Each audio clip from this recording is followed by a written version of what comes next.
Fair income and put it on the line and say who's going to win and by how many, and maybe even a couple of reasons. If you like, Truck, you can open the batting. I think Minion will win this one because they've already had a game in hand. They did well last week. I think overall they've picked up quite a good few players. They've played with each other. They know each other's form, and I think that they might just edge out Yinnar. Not by much, a couple of goals maybe, but on today's conditions, just looking at both teams lining up, they're kicking goals from 55 metres out here, so it's going to be a great game of football today. But MDU, they'll be the big demons, and they should win. Hutchie? Unfortunately, Truck, I'm going the other way. I have the advantage of watching Yinnar train, and if Yinnar win, we'll be sitting here in 2 hours' time saying their ball movement was far superior. They did, it might not seem much, but they did win by 50 points just, to 3 games ago, and it'll come down to whose recruits have improved which club best. But I'm going Yinnar, about 20 points. For fear of not being able to get out of here in one piece, I'm actually going to jump on Truck's team. And a couple of reasons for it, and the main one is, as Truck pointed out, they've had that run. They've had that run under the belt. It's round 2 for them as opposed to round 1 for Yinnar. And the other reason is I really like the ruckman, and I think if you can get a couple of strong ruckmen, and Schelling and Danders for MDU will do the job, and I think that probably gives their midfield the advantage having the 2 dominant ruckmen on the field. Of course, Jesse Bowe recruited to the club, but not on the park today. No, I don't know what. I haven't got any intel on where Jess is for this week, whether it's work related or I know he doesn't live locally. It could be work related. I just haven't found that out. We'll make something up. He's on Married at First Sight and was he's on maths. And he's getting married today. Yeah. That'll do. Rightio, so we'll set the scene here. Beautiful conditions, hardly a breath of wind. If it was going in one direction, it's probably slightly to the Churchill end of proceedings where we did see most of the goals scored in the reserves, but you wouldn't say the conditions are going to play any part in the outcome whatsoever at this point in time. Sun shining as we speak, and a couple of bald heads in the middle there that we can see the sun shining off. And I refer there to... It's Zach Carroll, one of the new recruits for MDU, starting off in the middle. He's joined in there by Schelling, the big ruckman. We do like the big ruckman going in there. Shea Walsh also named in the midfield. And Tom Corrie, the 5-time best and fairest winner in there for MDU. So that's a strong starting 4 for them. And the Yinnar set up in there. Hutchie, you got those numbers for us? Big Luke Linton's in the ruck. He's got Nixon Hall now. If you haven't seen a lot of Nixon Hall, you'll be surprised by the end of the day. He's great. He's a gun. He's strong and he's big.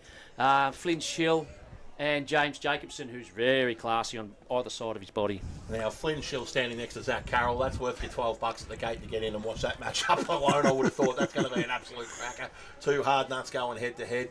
And it'll only be a matter of seconds now before we get the ball tossed in the air and get things underway. And Truck, you can do the honours as you did last week and tell the people what happens as soon as the umpire gets play underway in about 5 seconds' time. Darren Stevens with the ball in the centre, the umpire officiating along with Maxwell. And, they're ready to ball it up. We've got, as you said, Linton in the ruck and Schelling. So who's going to be the man? 1 against 50. Is it number 1? Neither. Linton gets the tap down, goes to ground with Yinnar getting a tackle on top. Umpire says around the head and away goes Yinnar quickly from the centre of the ground up to half forward looking for leads. Found one to a good mark there to Will Robertson, the man at centre forward. He kicks long. It's a long one. It's a goal here for Yinnar. Right from, 26 seconds into the quarter, Yinnar have got their first goal, and that was through Will Robertson. Yeah, well, that would be, to me, that's how the game, if I was expecting another win, would be set up like that. Just clean hands, ball movement, and probably like that. That probably is a little bit wind affected that goal. You might not kick that 50 metres from the other end, but that's just how I reckon they're going to play. You referenced in the pre-game the smooth skills of James Jacobson. Well, we just saw that on display. He balked, got around one, got on the left leg and laced out the centre half forward. If he's going to do that, whatever they're paying him, they may as well double it, Hutchie, because that is supreme footy. And back in the middle we go again as Linton. Schelling will have a secondary bounce Truck. Yeah, as the Stevens will come in and ball it up in the centre. Schelling's in there again, fighting for the ball, gets the tap down with quickly MDU get the ball on the ground, but Yinnar out strong through Robertson, gets a hand pass away, free kick though, given away, and that is Bill Carroll. Carroll now kicks the ball up to half forward, flies wanted, man in front, Nigel, he couldn't get the ball, goes to ground and the umpire will come in and ball it up 30 out from the MDU goal.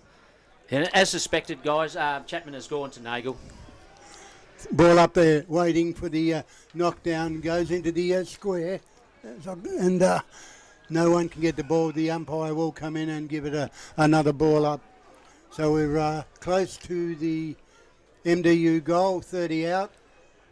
Big chance there for Nagel. He's got the tap down, is underneath the ball, but defending through the other Robertson, through the legs go. In comes Carroll. He quickly to the forward pocket. A chance now there for Corrie. Corrie goes forward. A mistimed effort there by MDU to get the ball. Goes to ground. No one can get it out. It's squeezed out eventually. Pick it up. Can't get it away. It's again Corrie. He picks up the ball into the pocket. No mark there for MDU. They're trying hard, but defending well. Chapman eventually gets a hand pass across as they get the ball out to the far side. And we'll go with Steve Tugiri on the half-back line for Yinnar. So Gary goes a little 7-9 down the line and they take another mark just outside defensive 50, just settling things down here a little bit. Options opening up through the middle of the ground, but he ignores that and goes another little chiseler down the line. Mark taken far wing. Walsh. By Walsh. Welcome back, Walsh. He comes back through the middle of the ground. Mark taken there by Geary. So Geary named in the half-forward flank with a couple of possessions in the defensive half so far. He's got leads coming ahead of him, and it looks like Yinnar are happy to just play that, chip the ball forward, and Flynn Shield now takes the mark on centre wing, far side of the ground. He, a little less scientific, goes a wedge down the line. The big boys fly, no one able to take the mark. Ball hits a shelling. The ruckman's in there for MDU. The ball gets flicked over his head. Sheffers runs in the 100-gamer. Clean as a whistle, picks it up off the ground, goes around the corner with the left. But that man again, Corrie, who's had plenty of it, doing his work in the defensive 50. He switches the ball laterally here, Truck, and MDU off to the races. Tom Niven with the ball now. He goes to centre wing to find his teammate. Looking forward, can't find him. Ball goes bouncing with Yinnar coming in. A quick one through Clancy Mills. He goes in centre forward. Great mark on the wing there by Yinnar. Pushed to the ground, gets a quick hand pass across there to the play in Mills. Mills kicks towards the goal and it goes out for a throw in on the left behind post for Yinnar. That was Nixon Hall with a strong mark there, Truck. They were a really good set of hands. So we'll toss this one in just next to the Yinnar point post. They lead 1 goal straight to no score, 4 minutes played. Grinstead Jones uses his body, gets some space, gets some separation. Ball at ground level, gets to Geary, left leg round the corner. Spoiled over the line for only a minor score. 1-1-7 Yinnar. MDU yet to score, 4.5 minutes played. Kick out by the fullback, quickly sorted there by MDU, but a muff there as the ball goes wide. MDU are in the run with Yule down there getting the ball for the Demons, but the ball is picked up by Yinnar into the back line where a safe mark is taken by MDU. That might be Perk Vander's arm down there, I think. So he goes short, finds his man quickly. That was Yule. Yule now with the ball at centre half back. Sellings. Back to Yule, and Yule can't get the mark, but eventually gets hold of a quick hand pass by that player into the centre position, and controlling the ball now is MDU, but a good catch on that player. Tom Corrie caught in the middle, and will take a free kick from the centre of the ground. Who's put that tackle on, Hutchie? That's Jackson Notman. Yeah, it's a terrific tackle, stopped all their momentum. So Notman now from the centre circle goes in the direction of the leading forwards. The big boys fly, gets out the back of the contest. Free kick. And the umpire says you've shoved him in the hammer and tack, and a free kick will go to MDU on the half back line. And as they've tended to do, they go short and come back through the middle of the ground and really try and open this ground up. Corrie again gets its just defensive side of the centre circle. And it's a changing of the guard down here, Hutchie. It's 3 on 3 off everywhere. There's jumpers and numbers running left, right and centre. Good luck keeping up with that as MDU mark the ball just near centre half forward. Long kick goes into the lead. Nagel out the back. Ball gets out the back of the contest. There to be won at ground level. Picked up and hacked away by DeViglio. His kick goes up there, and it's going to come straight back in because he's put it straight down the throat of Paddy Kerr. Kerr goes short, but that short was just a little bit long, if that makes any sense at all. Over the back of the contest, inside forward 50. Nagel's got about 9 blokes around him. He's put his hands in the air like they were playing the YMCA. And he gets the free kick. You've got a free kick for being held on to. So he's about 30 out. Distance won't be a problem. He could probably handball it through from there, but he is a fairly tight angle, Hutchie. Yeah, well, it's in that far pocket. It's a bit of a dead pocket out there because it's sort of kicking into the wind at the southern end. But he's liking his chances. He's going to go for it. Oh, he's going around the corner. He's going to go around the corner. And does it well with a goal for MDU. Just like Shallon B's, Hutchie. How easy is this game, he says? Dead pocket, Schmed pocket. Give me the ball anywhere inside of 40. I'll put it through the big sticks. Jog on as you were. Yeah. Important goal there just to rest back Yinnar's momentum. Level things up, or even things up somewhat on the scoreboard. 1-1-7 Yinnar, 1 goal straight MDU. If Sam the stats man was here, I reckon he'd have MDU slightly behind on inside 50s, but their efficiency would be pretty good. Yeah, but looking at just the way Yinnar have entered deep into their forward line, that's probably something that at the moment the MDU are in front on at the moment. They seem to, when it goes deep, they seem to be able to get it out pretty quickly. So it's probably something Yinnar will have to tighten up on and put a bit more pressure on. Back in the centre, Linton gets the tap down for Yinnar, goes to ground, players tackled, and the umpire come in and ball it up again.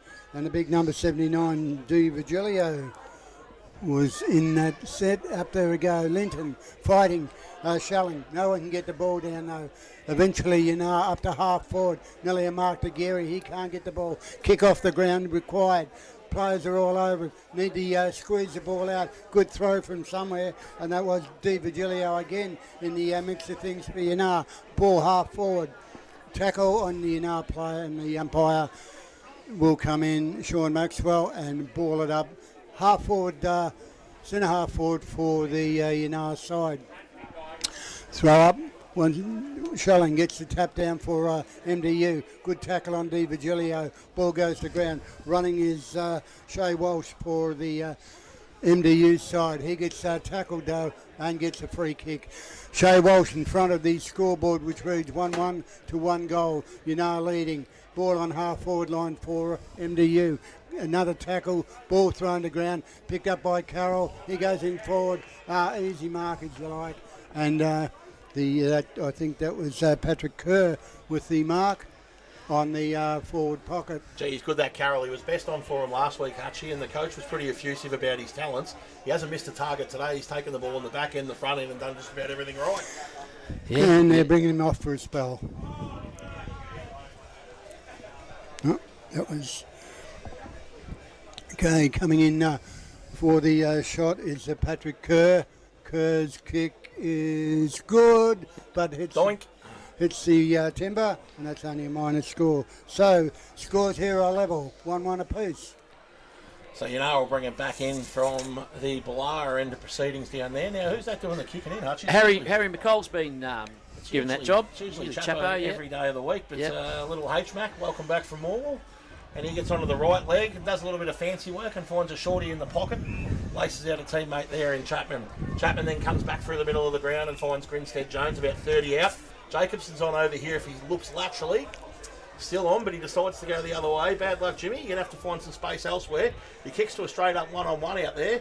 Ball desperate to be won on the far side of the ground. Boundary line doesn't quite win the argument. Yinnar pick it up and tackled straight away. Umpire says play on, so play on they do.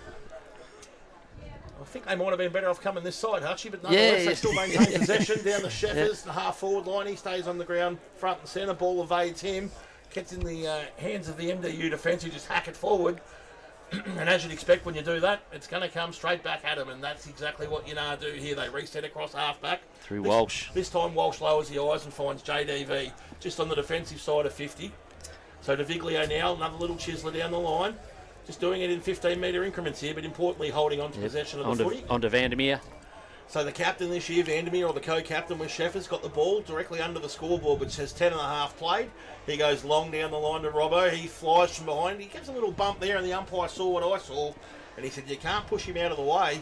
And that's the second time he's given the free kick away, and that'll go to Josh Shelling, the MDU ruckman, on the half-back flank truck. Yeah, Shelling, he decides to go goalwards. but the opposite goal, but parked in the back pocket. Now to MDU get the ball wide, coming towards the centre wing, straight to his opponent in Lachlan Pratt, and Pratt should have the easiest of goals. That was a bad mistake by the defensive team of MDU. No one else to kick to, lone man in their pocket, and he's got a chance now to bring up number 2 for the Yinnar side. If you were playing at full forward, Jeep, would you like that ball delivered to you by the opposition like that? If my teammates kicked it to me that well, I'd be happy. So Lachlan Pratt now, 35 out, kicks the ball long, wide, and one behind only. Bad miss there by Pratt, 1-2-8, plays 1-1-7. That's back-to-back doinks. We do like a doink. The ball hits the post. And MDU wastes no time and bring it back into play. Mark taken down there by McRae. McRae chips one down the line. Surprise, surprise. Carroll gets it. Him in the pink boots and no hair. Goes wide to a one-on-one. Yinnar do well to break the contest even and bring it to ground. It's Walsh again. Walsh again cutting off things out there. Just calm as a coma, isn't he? Any more calm, he'd probably start snoring, Archie. No, he's a magnificent kid. Ever since his junior days through here, he's always been calm, always behind the footy. Never ever leaves a contest. He's always behind it, saving it. So wins a tap down, no one able to grab it at ground level for the Black and Whites. MDU through weighted numbers get it going forward, but no one's able to take a clear possession until the umpire says holding the man, free kick will go MDU's way. How's your eyes, Ken? I reckon that's Jarvis Lacey. Jarvis Lacey makes sense to me. Yep. Except it says Lucy on my team sheet. No, it's definitely Jarvis Lacey. Okay, then JL it is. He goes a little 5-iron down the line, turns it over. Not a great kick, but the umpire's brought it back. I reckon there might be a blood rule. Might be a bit of a blood rule. Yeah, Geary coming off? Nice. Geary coming off with the blood rule? You can't let him start until he is off, so if it's that, he's got to wait. Yeah, so it's Geary off, Chef is on. Yep. Right, It doesn't look like blood rule. I think he's wiped it and it's clean. He could have stayed. And I think he might be suggesting something similar. Can't she just reading between the lines? Yeah. Ben Shepherd's coming on for Geary. We think it's a blood rule now. MDU have the ball half back, kicking along up into their centre wing area. No one can get the mark. Free kick though paid, but carry on, says the umpire says take the ball back. No, he's gonna send 50 him back. metres. Send him back. No advantage. So the big man down there, he gets across to Carroll. Carroll goes up to the pocket. Can't find his teammate down there, but they picked it up with great tackle put on the Tom Robbo, great Tom Robbo. The MDU player, and it goes for a free kick, back pocket for Yinnar.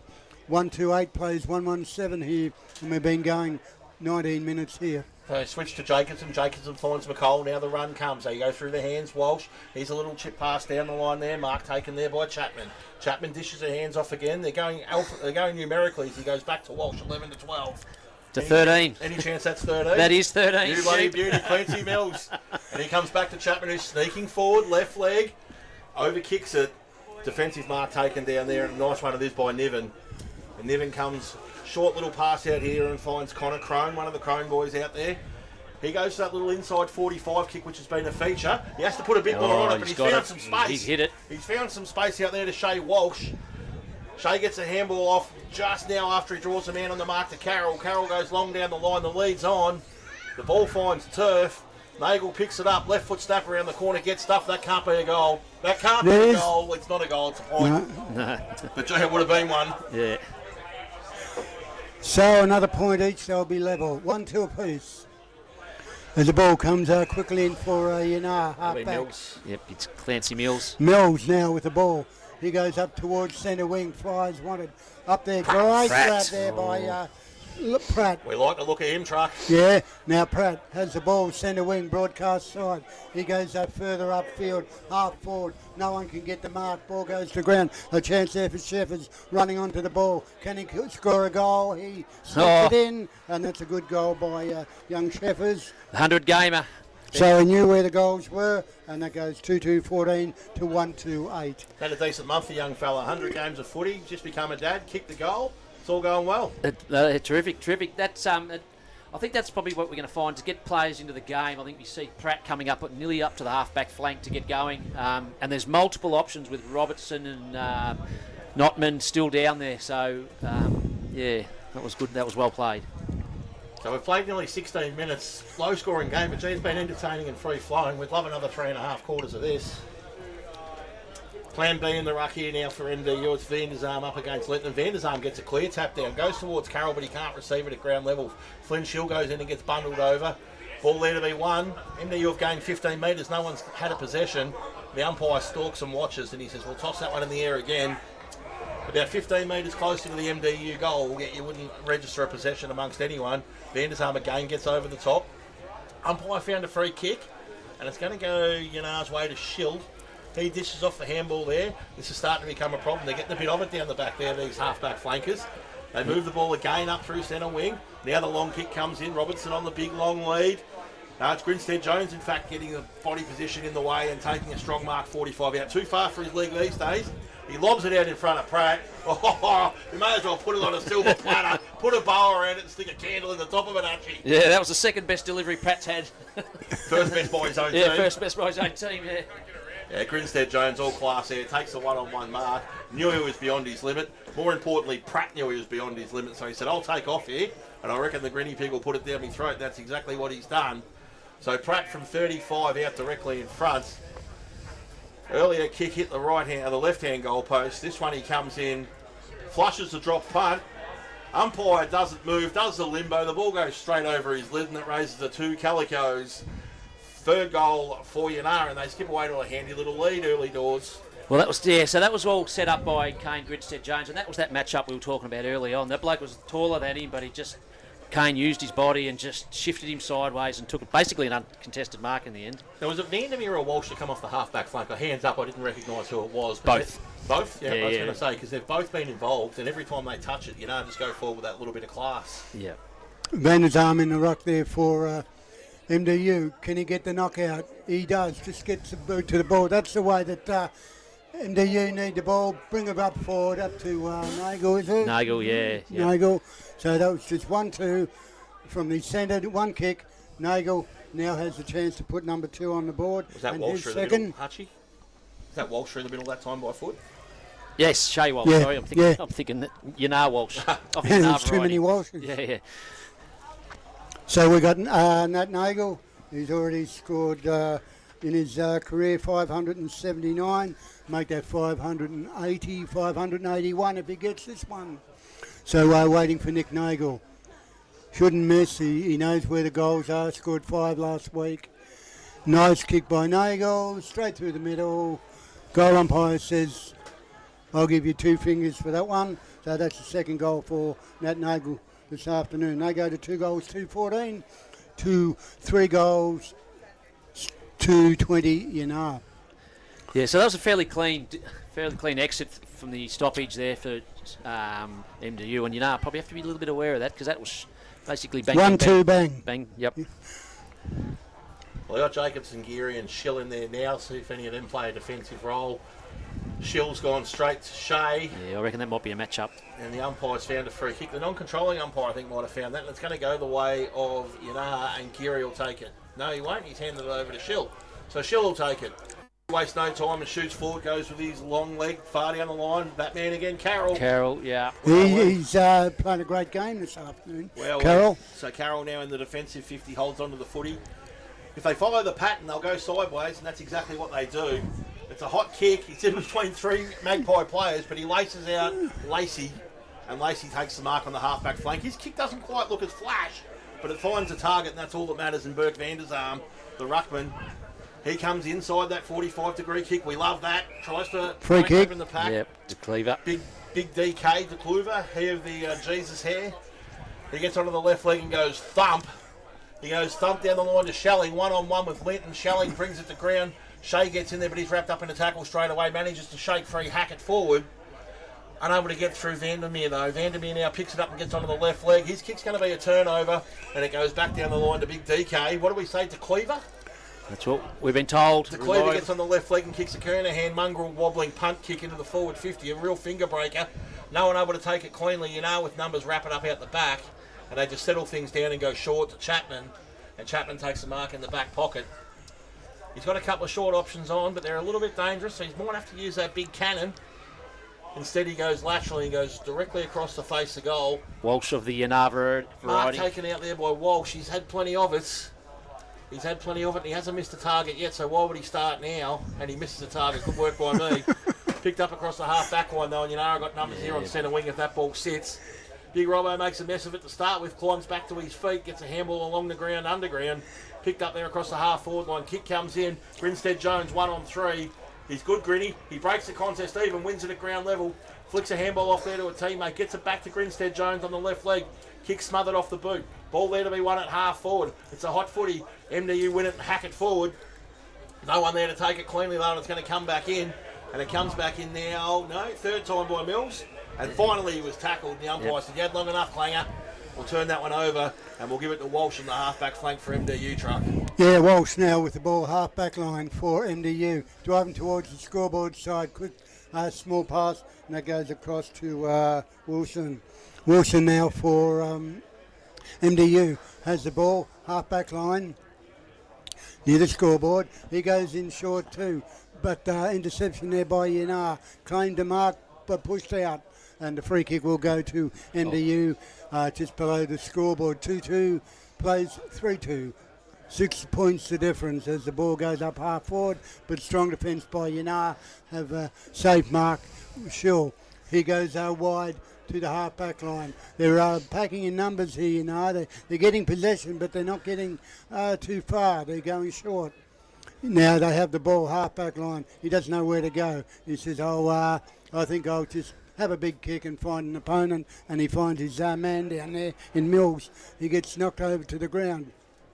They quick pass, hand pass over from up to the back line. Great mark coming. Quick hands by Yinnar up to the forward line. There's that man, Pratt again. He's at about 25 out. Can he make it number 2?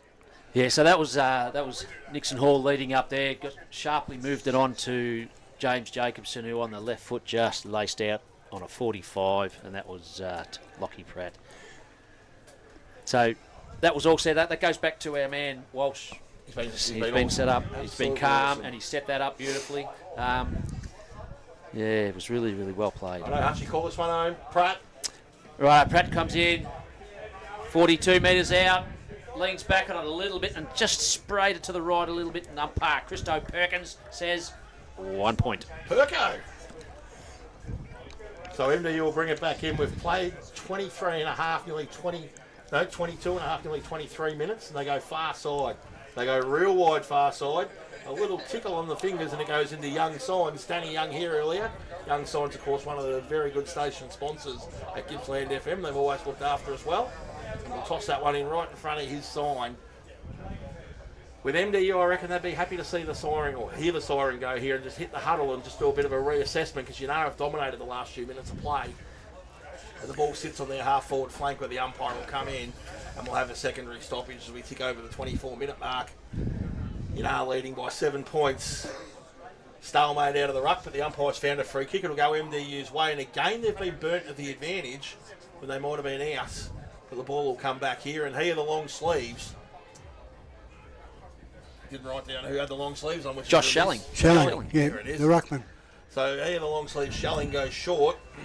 And Truck, you can call the rest of the quarter. As MDU now get the run on, quick bounce towards nearly a tackle. Siren goes, quarter time here. It's 2 goals, 2 plays, 3 goals, 3. 21 plays, 14 quarter time here at the footy. And, how'd you see that, Hendo, that quarter? No, I saw it. I think MDU probably started a little bit better, a little bit cleaner through the midfield. Carroll was really, really good.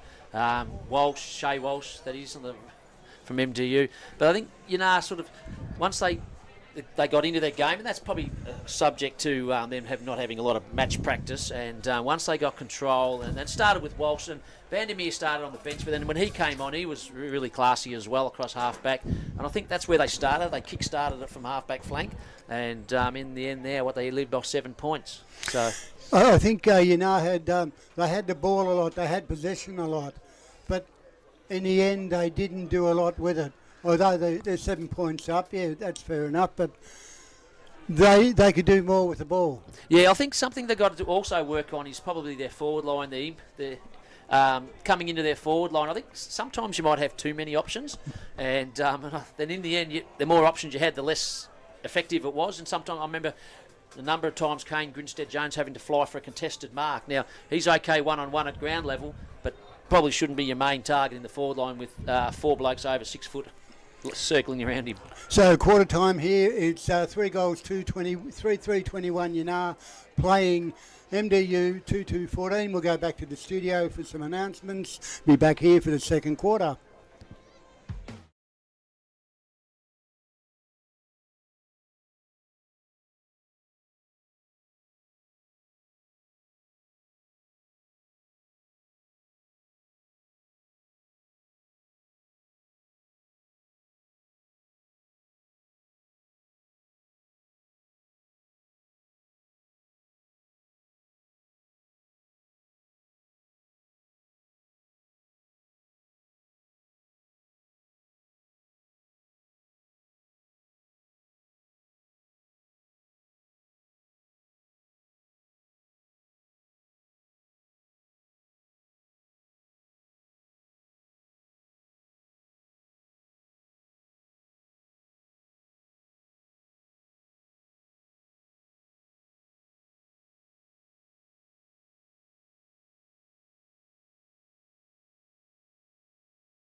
Back here at the football, the goal scorers here for Yinnar in their 3-3-21. Ben Sheffers 1, Will Robertson 1, Lachlan Pratt 1, and for MDU we got Nick Nagel has the 2 goals only.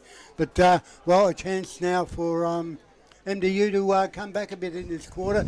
As we said, the scoring end seemed to be the northern end here, but there's no wind looking at the trees up the back there. They're hardly moving at all. So, but I think the greatest skills by Yinnar to get the ball forward. They had strong defenders there through Chapman and Robertson were doing very well in the back line with Harry McCall doing well as also. So their strength was in their back line, not so much their forward line, although they're leading by 7 points. Nick Nager was the only one down for MDU to score goals, but Zach Carroll impressed me that quarter for the MDU side. Yeah, so there's still, while we're still here at quarter time break, one thing I've been sort of keeping an eye on is what Yinnar's plan B is in the ruck. At the moment they've got Luke Linton rucking, and I pretty much reckon he rucked that whole quarter solo, whereas he had a bit of a work. He's got 2 opponents probably working him over, and that'll be interesting to see how that plays out for the rest of the day. He might get a bit weary, I reckon, by the time he finishes. Yeah, he's doing all right, but they need to rotate their ruckman a bit more. Give him a bit of, let him have a breather for a change. But he's doing all right. But yeah, no one's really dominating out there. There's 2 or 3 players that are coming into the play. They're fading in and out. But it's been actually quite a good game out there. It hasn't been spectacular. There's no real big high marks or anything, but it's just a hard, steady game of football. 7 points is really nothing in the spirit of the game. 3-3 plays 2-2. Yeah, it's been amazing for me, the coverage that the likes of Carroll and Yule have been able to do for MDU. You see them pop up in the forward 50, then you see them take the ball in the half-back line, and then they're in for the next stoppage at the same time. It's just they've been the everywhere men for those guys, and absolutely outstanding. I think a few of the other guys are going to have to stand up before the end of the fourth quarter. You can't obviously rely on just 2 guys to do all the legwork. Yinnar, on the other hand, had 4 or 5, 6 contributors. Van der Zalm? Maar. Van der Zalm. Oh, for MGU, sorry, Van der Zalm. No, for Yinnar. Van der Meer. Van der Meer was good down back. Walsh was good down back. They moved the ball nicely. Schill was good through the middle. So they've had a few more, I guess, a few more players influencing the game as opposed to MDU that have relied on their top couple. But second quarter underway, Truck, and tell the people what's happening. Second quarter, Zach Carroll's in there. He goes to rock. He gets the tap down as MDU get the ball through Carroll. His kick is high, goes to no one over on centre wing. Flyers needed for the ball. Yinnar finally get the ball quickly, but a tackle played on that player, push and grab, but Yinnar now have a chance as the players are all over the ball, pushing and shoving. No one can get a clear grasp of it. Ball comes to Carroll. He clips it up. Get out of my way. And he goes wide to the far side. Ball on there. Geary's in the chase for the ball. Ball on top of each other, and the umpire should come in and throw it in. It's brilliant, Truck. He called it perfectly. No one could get the ball cleanly. Enter Zach Carroll. Picked it up like he had a handle on it and just ran off with it. Brilliant play. So we'll toss this one up 50 around over on the boundary line for Yinnar. Tap goes down. Don't even bother. It's Carroll that's got it, and he hacks it forward. He goes down towards Schelling, who competes for MDU, breaks even initially. The ball now hits the ground, advantage Yinnar through numbers, and they kick the ball back to the half-forward line. Pushing back with the flight of it, and a nice strong overhead mark taken there. Is that Jacobson? Yeah, James Jacobson, yep. He's had 48 out. His left leg's been great so far, but I'm not sure if he's got 50 in him. But he's going back like he thinks he can, and who am I to tell him he can't? And he's going to be right-footed too. Is he? Yeah. Well, he's kicked on his left better than most people kick on their right. Yeah, swing around on his right. Sells the candy to the man on the mark, and then floats it out of bounds on the foot. No, well, who else would have it? Yeah, Carroll. He's got his own bloody ball. Go and take the ball off him and tell him to give someone else a kick. So Carroll in the back pocket for MDU, and surprise, surprise, what does he do? He finds a target because he just doesn't miss. Mark taken out there by Nevin, and he goes down to the half-forward line. Gets over the back of that where Walsh Mark's going back with the flight of the footy. Little hat kick forward along the ground. And I think that was his intention. And Tom Robbo says, you wouldn't believe it's bounced over my head. And Chapo says, don't worry, mate, I've got your back. Lands in his lap, and he finds a target in the middle of the ground. Nixon Hall. So Nixon Hall now just shy of centre. He goes further wide, like they need to get further away from us. Finds Flynn Shelley up there, judging by the mop of hair. Although it looks a bit skinny. No, that's Harvey McKay, the young thirds fella. It was too skinny to be Flynn, but there is about the right amount of hair, and he goes long down the line. No one able to take the mark in the forward 50. Snapped around the corner, the Grinstead Jones, one-on-one, and Grin, he just goes one-handed, like he's grabbing an apple off a tree, and just swallows a footy 30 out directly in front. Do you think he's grabbed many apples off trees? Bit too short, I think. Like he was grabbing a can out of a carton then, maybe. That might be better. Yeah. So from 30 out directly in front, good play there by the youngster Harvey McKay to set it up. And Grinny goes back, and you just about put this in your book. Kick on its way. Goal umpire hardly deviates one iota, and the high fives are around left, right, and centre before he even gives a signal. Another one to Yinnar, and they skip away to a handy little lead here.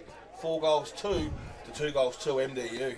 And that comes back to that matchup we were talking about. That was just one-on-one, and Grinny just held his ground, made space for the drop of the ball, and it landed in his arms. Mitt. Or mitt. Okay, taking the ruck there now for is Blake Vandermeer for MDU, and Schelling for Schelling now gets the knockdown for MDU. Van der Zalm was Yinnar. Ball goes to ground now. Carroll now picks up the ball, hand pass, another hand pass. He's got the ball on the string, as you said. Ball goes up to half forward. Flies one, a good mark there. Jeep, there's our man. Sam Walsh. Walsh now with the ball, half back for Yinnar. He pushes the ball up across to centre wing. Little mark there to Luke Linton. Linton now centre wing. What's he going to do with the ball? Undecided. Decides to hatch it as he goes short. Finds his man just over 10 metres. Jacobson with the ball right in front of us here. He's going inboard and finds his man over the top. Hand pass get it with Yinnar now. Quickly moving the ball across to Skinner. Skinner goes to half forward. No mark there for the Magpies, but the ball goes to ground. 50 out from their goal. Kick off the ground. Maradona as the ball bounces with MDU actually picking up the ball at half forward. Quick play there by Harvey McKay. He gets the ball out for Yinnar, only to go to centre wing where a good mark is taken down there by the Cleaver. So Corrie comes back through the middle of the ground to find that man Carroll. Carroll goes towards Nagel, and why wouldn't you? He's grabbed everything so far. Ball hits the deck, rolls out the back, snap around the corner, goal goes through, and that's a fantastic finish by, you're saying McRae, and I thought it might have been Kerr. It's McRae or Kerr, Kerr or McRae, you choose. 5 or 6? I thought it was 6. 6. We'll go. Trent McRae. Well, lucky Yinnar Hotel, who are a sponsor again this year, don't sponsor the goal of the day because they'll be arguing about who kicked that one, Hutchie. Yeah. Well, just give them both an award. Yeah, give them half each. Half a palm each. Yeah. So that makes the game more interesting. 3-2-20 plays, 4-3-27 being played. It's nearly 7 minutes here in the second quarter. A tackle in the centre of the ground. Slightly high. And we get a quick move across there by Tom Corrie. Corrie, his kick up to half forward, flies needed. No one can get the ball. Going up there was Kerr. He couldn't get the ball, but the umpires picked out a free kick or a ball up at centre half forward in the attacking zone for the Demons. So the umpire will toss this one in the air. You think Shelling will get down there and take the ruck work here in a dangerous spot, but he looks to be a kick behind play, leaving the ruck work to the forwards, who takes it out of the air, snaps around the corner, but it's taken off the boot and hacked forward by Linton. Carroll goes in there, gets wrapped up in a big tackle. If he hasn't touched the ball 10 times in the 6 minutes we've played this quarter, Hutchie, I'd go he. Well, I'm thinking that at half time that someone said, who's on him? Yeah. So MDU win the stoppage, hack the ball forward, but there's numbers back there for Yinnar. And Walsh again via hands finds a teammate, kicks the ball up there towards the half forward line, and one-on-one in front of the footy. Good body work, or the umpire says a little bit too much body work, and that's a free kick. Oh, too much, he's saying too much. MDU's way. Yeah. So MDU, as they do, come back through the middle of the ground, a little 45er finds Jamie Yule. Started off like a house on fire, Jamie. He's been a little quieter since. His kick goes towards Shelling. Shelling goes back and spills what he perhaps should have taken. Luck's a fortune, though. Ends up in the hands of Connor Crone. Crone comes out to the kid in the lid, Selling. He goes forward down the line. Mark taken at ground level there by Chapman, who says, I didn't mark it. Actually, I better play on. And play on he does. Oh, big bump. Vandermeer and Sheffers have run into each other, and the umpire's found a free kick. Going back to Chapman. Interesting. Someone must have done something while Chapo was laying on the deck. And he kicks it out here to McCole. McCole can't pick it up cleanly. Turns the Jets on, gives a handball off to a teammate, puts him under a bit of pressure. But now through weight of numbers, Yinnar get the ball to half forward line where Geary takes the mark. He rolls straight away. Big Pratt comes out. More room service for Lockie Pratt. His bill's going to be extraordinary at the end of the day. And he goes to the top of the square. The big boys fly. Robbo goes up in the air, can't complete the mark. Good at ground level, gets it up, flicks a handball back there towards Geary, gets on the left leg, comes around the corner, one-on-one, Grinstead Jones, put your glasses down. Don't even worry about it. The Grinny man takes another one. He's got a big boat anchor on those feet. You can't move him. And he'll go back and have another shot on goal from inside about 14 metres out on a slight angle, but gee whiz, it wouldn't worry him. No, his drop punts are amazing. They always spin beautifully. Will he make it number 2 for the quarter? He's lining him up. Shouldn't make any mistake with the grinner. And is he grinning? He's really laughing. 2 in a row there for Grinstead Jones. So they go now to 5 goals 3 to 3 goals 2. And that was good too, where started on a half-back flank, that ball movement, and I'm thinking that that's what possibly will break it open if they just keep at it. That was great ball movement. Yeah, Yinnar looking the goods at the moment. They're building up a handy lead, 5 goals to 3. So, but anyone's game here still. So it'll be Linton up against Selling in the middle. MDU win the tap. They don't go to Carroll this time. I don't know why. They just go to him every other time. But the Yinnar boys pile in and will have that secondary bounce. The ball hasn't left the circle. And the 2 boys will go out of the game. And it looks like James DeViglio has gone to Carroll in what looks like a hard tag or a relationship, because he's got both arms around him in the middle of the ground. And DeViglio gives away the free kick. Ooh. The umpire saw what I saw. Not happy, Jan. Yeah, so Carroll again. Got the short option there to Corrie, which he ignores. Comes further down the line. goes in the direction of Stewart. The ball gets over the back of his bonce, bounces into open space. If he can flick a handball on here, MDU are on. They get the ball into a little bit of space, but it's shut down really quickly. Great defensive work there by Yinnar. And they'll toss this one up right in front of Sam McCulloch. And you reckon Big Larry would have a smile on his style here, Hutchie? Yeah, no, he'd be pretty happy at the moment. I mean, it is an arm wrestle because there are two good sides out there. But, yeah, just waiting for someone to break it open. But I don't know if it's going to come. So the umpire tosses this one up. And Bobby knocks it over the boundary line. Are we on air here, Truck? Are we? Yep, yeah, we're right, yep. Okay, as long as you're sure. Free kick being paid there for Tom Corrie. Lines up the goals, but Yinnar can get the ball out of their defensive zone. Quick moving through McKay. McKay now, far side of the ground, can get the run on. To quickly Mills. Through Mills. Mills now spills the ball, but he gets got a free kick. So Mills now half back for them and Yinnar. Hand pass to McKay. McKay up to half forward, but a good marked in defence by Steve Forrester.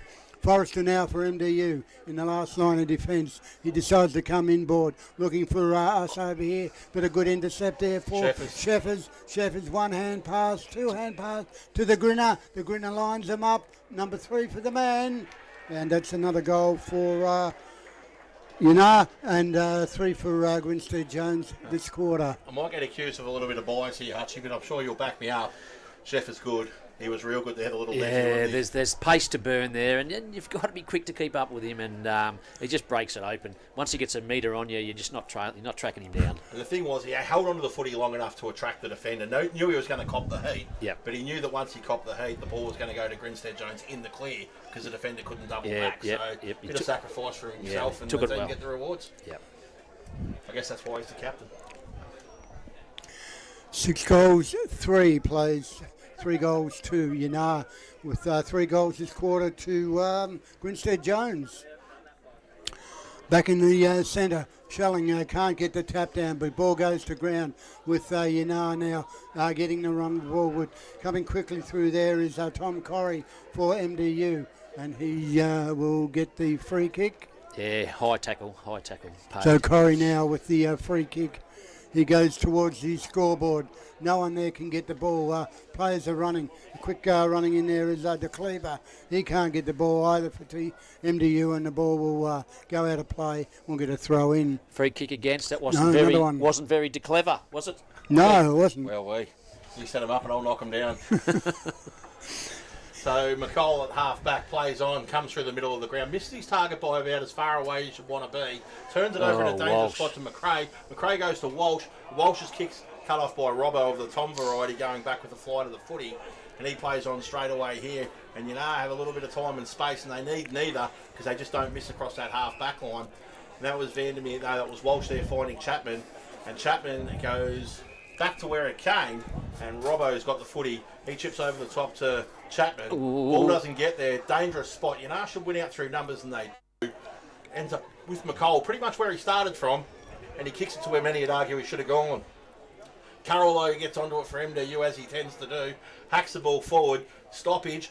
Carroll keeps running. Surprise, surprise. Ball ends up back with Carroll, wrapped up in a tackle, and the umpire says, holding the ball because you took him on. And finally, have had a win over Carroll, and they get the ball up here to the half-back line. It's going to come back through the middle of the ground, though, as MDU turn it over. Kick the centre-half forward, a dangerous spot. The big boys fly, no one able to take it cleanly.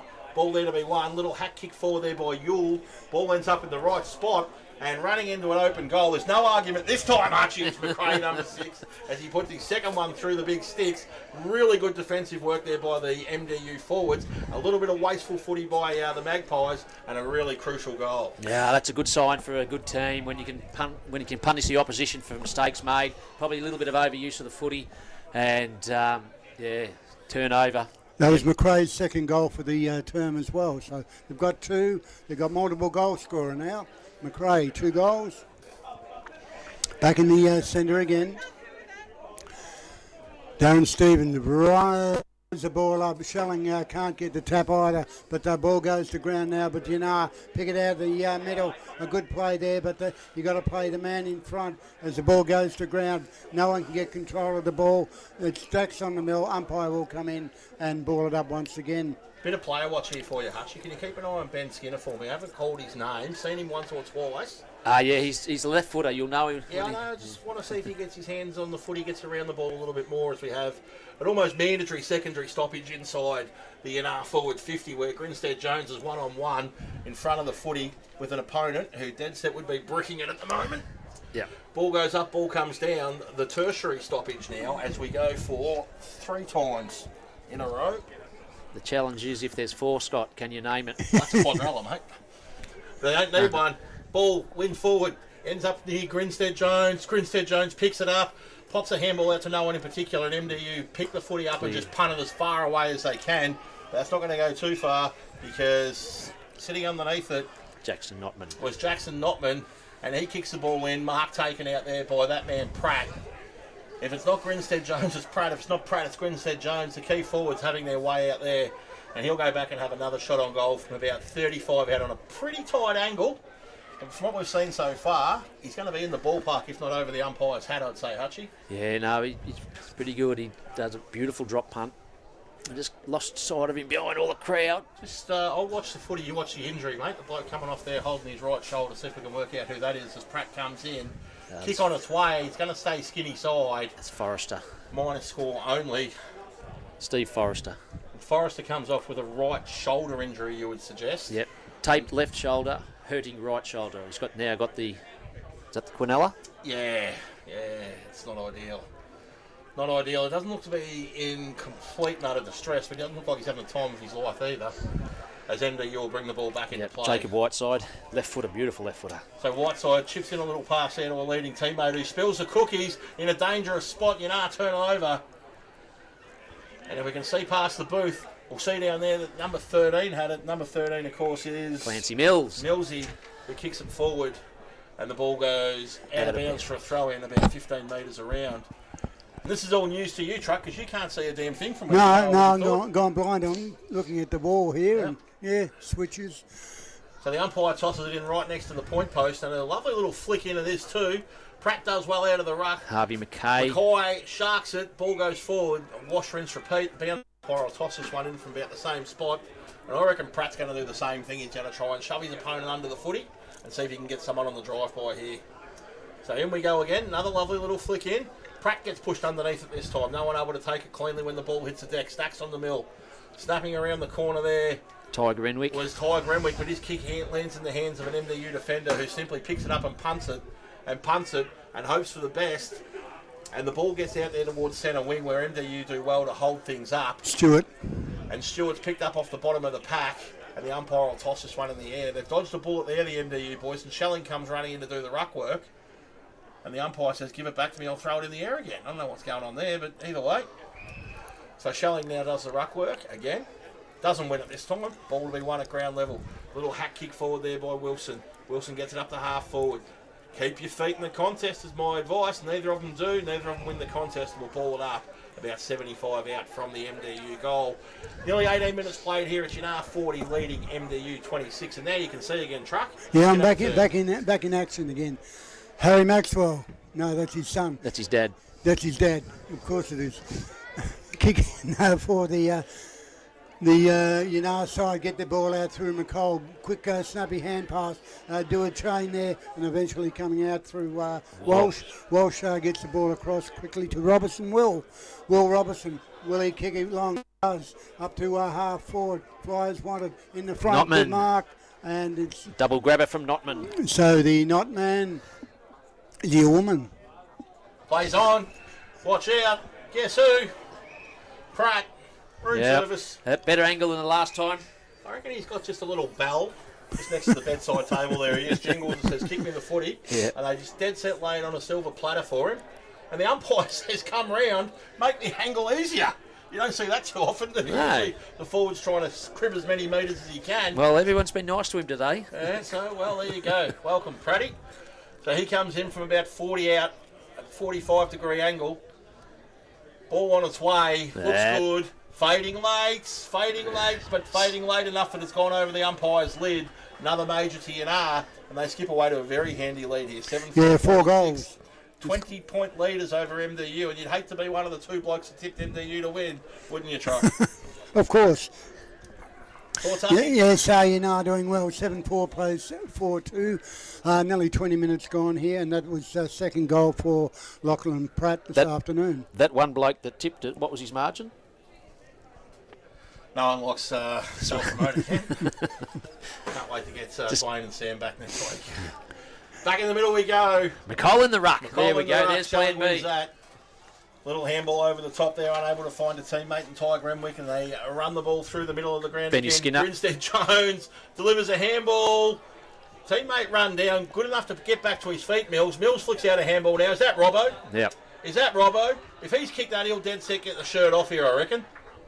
He celebrated like it's hit the post. It's a point. I reckon it was mid-strip tease there, Hutchie. Yep, that was player watch. Ben Skinner who sent that forward. Jeep. Just feel like he's not been in the contest, and I know how good he can be. I know how good he is. Just wanted to see him touch the footy a little bit more as MDU bring it back into play. They go far side. Can't quite get that ball out of that defensive 50 area. You remember in the first quarter they had those little 45 kicks over 15 metres. They come back through the middle and held possession and got their way through. Not happening now. I think Sam's had a word to the boys at quarter time and they've shut that outlet down. And now it's long down the line stuff, which really suits Yinnar defenders. Throw in once again, Selling gets a knockdown for MDU, and the ball goes out of bounds once again, knocked over.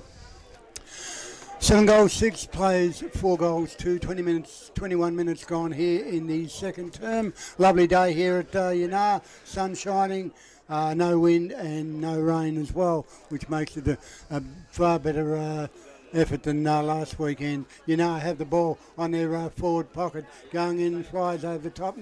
Grinstead Jones was in there. He couldn't get the ball. Finally picked up by Lacey for MDU. He goes diving in, kick off the ground there. Now a chance for MDU to clear, and they do so.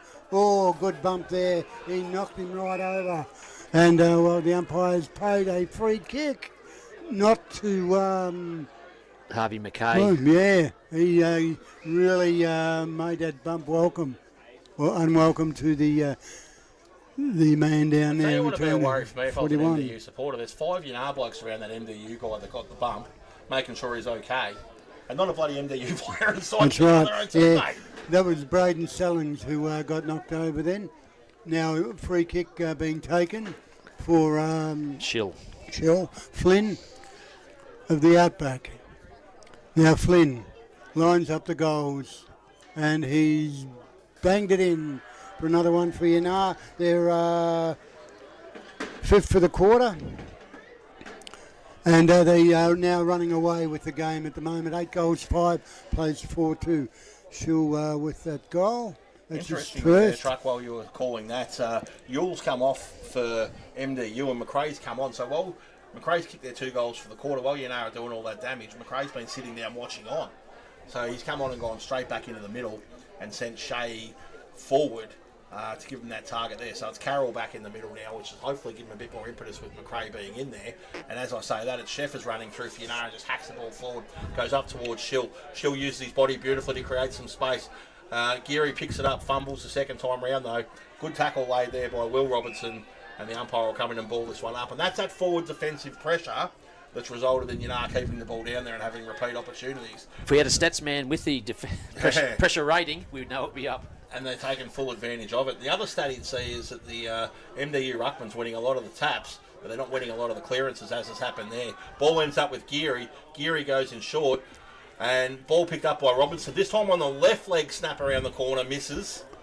Ball hovers in play. Nice little shove, and the umpire's paid the mark. I don't mind that. Yep. It's Pratt. Pratt. And I tell you what, he's earned that. It wasn't given to him on a silver platter. It wasn't presented by a butler. It was a genuine one-on-one, and Pratt's taken the mark about 20 out. No angle to speak of, and you think this would be yet another for the Magpies who really march on towards half-time. Big leaders now. So McCall comes off, Linton on. It's a lot of hair. Very jealous, as Pratt comes in from about 25. There's a cricket pitch out, no angle to speak of. He's chipped at it. They celebrate though, even though the goal umpire did some gymnastics, and that's another one in the book. And that is really, really big as we get towards half-time here, Hutchie. It's been all the Magpies this quarter. Yeah, they've really, like I said, they've really upped the pressure now, and Carroll's sort of gone out of it now. I don't think there's that hard tags on him. It's just the fact that Yinnar are winning the ball. I think that's his problem. They've dominated the quarter, 6 goals to 2 goals, and that was Pratt's third goal. So Linton back on to do the ruck work here to finish off the first half. Up against the MDU ruckman who's toiled manfully all day. He wins the tack down again, but wash, rinse, repeat as Yinnar win the stoppage. Although good defensive pressure in the middle sees it break even at this stage, and Linton piles on in, and a potential loss becomes a 50-50, which is not a bad result for MDU, as the two big boys will go at it again. Who's that on Carroll now there, Hutchie? That is Nixon Hall. Nixon Hall gone to him. So they've got the big bodies on him, which is interesting. Yeah. Carroll gets free this side. The tap goes to where he was. Sheffers sharks it. Wrapped up in a tackle straight away. A little toe poke forward from MDU. A little solo style Gaelic football effort there. Unable to take it cleanly though. The ball goes over the boundary line directly between the interchange steward and where the smiling Sam McCulloch will be sitting right now watching his side at the 25-minute mark, lead 59-26. Shelling again, gets his hands on it. Linton with the clearance, taken He gets high. a free. I like this. He just pats the dog. He says, righto, boys, just calm down here. Got the footy. We don't need to panic. Sheffers sets up for a short one. And what that also does is take Carroll out of the play. So clever by Ben again as Linton goes long down the line. Probably a free kick, I would have thought, but the umpire says forget about it. The shill sharks it. Goes around the corner of the geary. Goes back with the flight. Hits the afterburners. Kicks into the pocket. Gritty can't quite get there. Oh no, don't hit the fence. Oh, buckle defence. I was going to say then that was his belly imprint on someone's bonnet. Special comments, Ken Hutchinson. Sorry, Kane. Ball will be tossed in around 35 around from the Yinnar goal. It's been all them in that second quarter. They can't cough up another one here, MDU. Sheffers goes in, picks it up, gets on his left leg, snaps around the corner of the dangerous hot spot. No one able to take it cleanly. Mackay gets out the back. Harvey, the wall banger, over his shoulder. Harvey Mackay, come on down. Well, the young fella's kicked one, and it'll be a candidate for the goal of the day if we had the award. Good pressure by Sheffers, gets the ball forward. Mackay picks it up. Like a cork in the ocean style, puts it over his bonce and kicks the major. Yeah, so what's really promising from Yinnar, and is it I'll call them second stringers. Is it they've rotated their on ballers now, and so it's not the big names, but they were winning. So that's good for their depth. Yeah, they're winning across the half forward line. They're getting the ball forward. Yule back in for MDU. Linton wins a clearance, snaps around a half forward. Geary can't get a hand on it, bounces over Shill's head as well, but he goes back and grabs it, flicks out a little handball there. It's probably a little bit too hot for the intended recipient who gets set upon. And the umpire says he had no chance to get rid of it. So we'll toss this one up 47.3 metres out directly in front of the Yinnar goal, ticking towards half-time. MDU win the stoppage. MDU get the siren they probably so desperately after 27 minutes. And at half-time, it's all Yinnar 10-5, 65, MDU 4-2, 26. Well to the wee. Well, that's almost a quarter of two halves where MDU had some good ball movement early on, and then Yinnar just pretty much owned the second half of that second quarter. And yeah, I think they'll regroup in there, MDU. They'll have to come out with something different, because if they keep that up, it'll just be blown away. 7-goal, 2 quarter for Yinnar that quarter, and the goal scorers were Sheffers, McKay, 3 to Grinstead Jones, 1 to Will Robertson, 3 to Lachlan Pratt, and 1 to Flynn Schill. Well, for MDU, 2 to Nagel. He'd be very quiet that quarter. I don't think he got near the ball. McRae also got 2, so 4 goals for them. But definitely a quarter for Yinnar, getting the ball forward from the centre. The shark in the ball, Selling's got a lot of the tap downs, but it was the small men of Yinnar getting the ball out of the middle. So interesting game we're going to have for the second half. And we'll go back to the studio, be here for about another 15 minutes. And we'll come back for the third quarter here at the Yinnar, which reads Yinnar 10 goals, 565 to MDU 4-2-26. Hey, thanks very much.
6 goals to 38 with Bullen 1 goal. Yarragon 5 goals 34. Katani 2 points only. Trafalgar and Neerim South. Trafalgar 220 to Neerim South 3 goals. So, a couple of quick other ones. In the West Skippy League, the Inverloch Kongwok and Kilcunda Bass played on April the 4th, that game. That was the second round game, but they played it as their lead into the season. Inverloch Kongwok 13-16-94 defeated Kilcunda Bass 8-7-55. And then Warrigal and Industrials also played that round as well. They scored 14 goals 791 to Phillip Island, 8 goals 553. And today at quarter time, Dalston 1 goals 410 to go Nanargoon 6 goals 438. Kuwirup and Tooradin Delmore I don't have scores for, and Corumburra are 11 points down behind Garfield. Garfield 5-5-35, and Corumburra 4 goals straight 24. Okay, it's now exactly 3:30. It is time to get back to the boys out there at Yarra. Over to you guys. Thanks, Greg. Back here at the football, 10-5-65 halftime scores to MDU, 4 goals to 26. Well, you could possibly say that was Yinnar's quarter. Yeah, 100%. They dominated just about from the word go, and they never looked like coughing up too many goals after they gave away those 2 in a row quickly to McRae. It was all black and white after that, and we just saw then Ken a likely match-ending injury wander on by. Yeah, it looks like MDU going to be man down. Steve Forrester's iced up the shoulder. It looks like he's finished for the day. So we'll see how that affects their rotations. And a bit of feedback on our call. Nice calling, young man. No? Yeah, well, just the fact that we've been calling Oh. Josh Shelling all day. So Yep. apologies to Josh and the Skelling family and everyone It's else. Skelling it or Selling? It's Skelling. Skelling. SK. I'll put that out of the way and put K. Yeah, we'll Skelling. spell it incorrectly and pronounce it correctly from now on. Yeah. Yeah, so it's going to be interesting to see what MDU do. Like, in the end, they had probably the best player on the ground and they were behind, and so they really need some lift from some others. That around that midfield group, around half forward, half back, they really need a bit of a lift.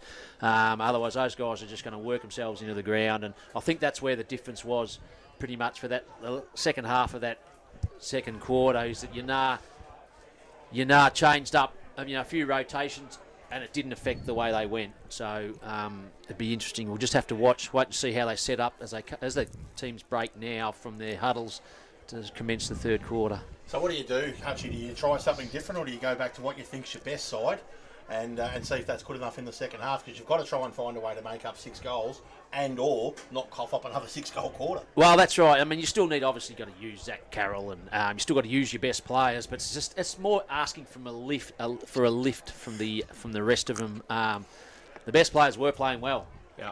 What else can the others do? So it's Skelling, Corrie, Yule, and Carroll in the middle. So that's their best 4. We assume that's their best 4 truck. So that's what they've gone in with. Yeah, I think they've got to put their best 4 in the middle. They've got to get the ball out of the middle and feed their forwards.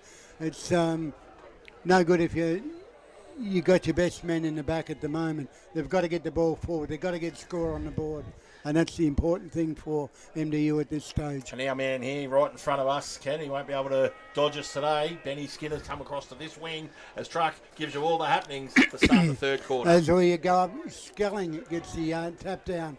He goes up forward now. A chance for MDU. Geary's in there for Yinnar. He gets trapped on the ball, but eventually comes out as Yinnar go up forward.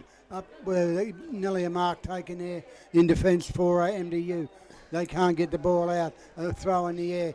It's still who wants to get the ball quickest. In there is Carroll. He gets a chip cross to his teammate in Van der Zalm. Van der Zalm now has the ball. Centre half back for MDU. He decides to go short, finds his man further field in Braden Sellings. Sellings now, he goes up to centre wing. No, he passed it across. Just notice they've gone back to that chip mark set up here, Truck.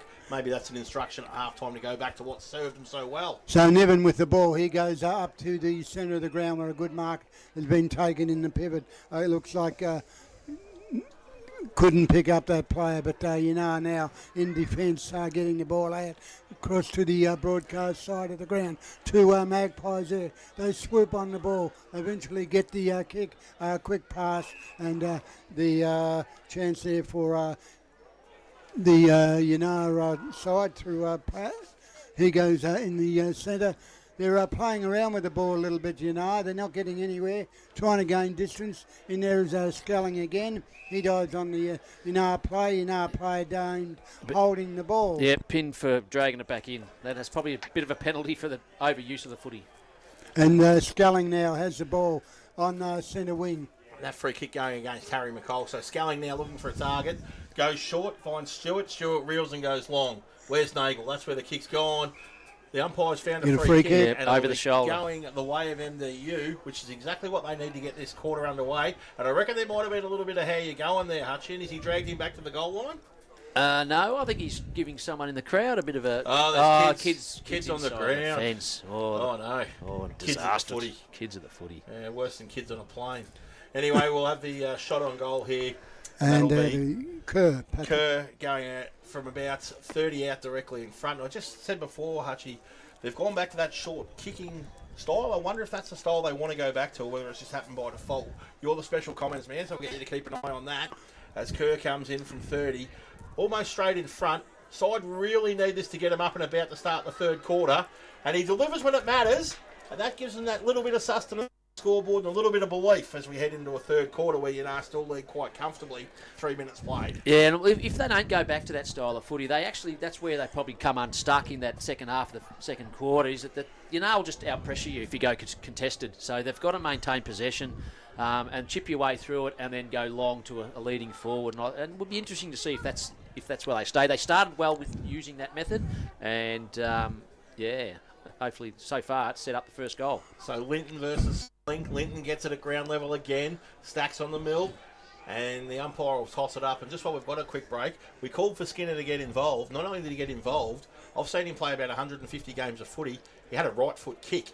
I reckon I've seen 2 of them. So the umpire's found a free kick here, and it will go the way of MDU right in the middle of the ground. And that's Yule getting into the game. Yule goes long down the line. The big boys collide. Back splits, ball out the back to be one. Carroll picks it up, dances round one, throws it on his slipper. Bounces. Ooh. Far side, minor score only. The way this day's gone, I'm surprised they didn't bounce through for a goal. Minor score, but it's been all MDU scoring in the third quarter. Good start to them in this second half. As you know, able to bring it in from the Blar end. They come out really wide. That kick gets over the top, and it does. A mark taken out there by Nixon Hall. Hall's got options on in front of him, including Notman. Linton does well to block for Notman. Notman rolls, goes through the middle of the ground. That young Mackay again dishes a handball off. Jacobson gets onto that left leg. It's not even his preferred leg. It still looks like silk. Hits the contest. Pratt punches the ball forward looking for Grinstead Jones. Handball flicks out. Good pressure there by Mackay again. Couple of players down, Hutch. Yeah, both Yinnar players. I think they collided with each other. Yep. Ball to be won at half forward. Stacks on the middle. Little hat kick around the corner. MDU through weighted numbers, you think would win out, and they do. Handball over the top. If this sits, McRae could be off to the races.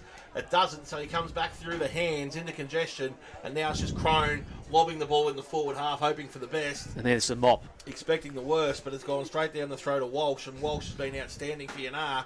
Turns defence into attack again as Linton marks under the scoreboard. Touches it on the ground, old school style, then goes to the top of the square. Big spoil coming in, and the ball will be fisted over the boundary line, and we'll toss this one in about 35-40 around from the Yinnar goal. First time they've been forward this quarter. Yeah. And that was not Pratt that was down for a while. He was holding his, I think it looked like his head, but he's back up and he's now competing in the ruck. Throw in with Yinnar, trying to get the ball into their forward line. Pick up by MDU, but a chance for Yinnar as the ball goes in and under. But a kick off in defence, goes high, underneath it. Good mark. Yeah, Yinnar. Nixon Hall. So Hall now has the chance to put number 11 on the board for the Magpies. So we'll go back from about 35 out directly in front there, Truck. Did back him in from here. Good operator. Like what he's done so far today. Yes, he's had a pretty good game. He hasn't started, but he's been there when they need it. So his kick goes long. Plenty of accuracy there. And it's a good major for Jackson Notman. So his first for the afternoon. And that goes for 11-5. Nixon Hall, that was. Nixon Hall, Truck, sorry, yeah. I had his name down here. That one. It's almost a juxtaposition. Yeah. So Nixon Hall with his first goal for the afternoon. Well, look at this secret squirrel meeting going on here amongst the Yinnar midfield. I'll tell you what the answer is. Just get to where Skelling's going to tap it.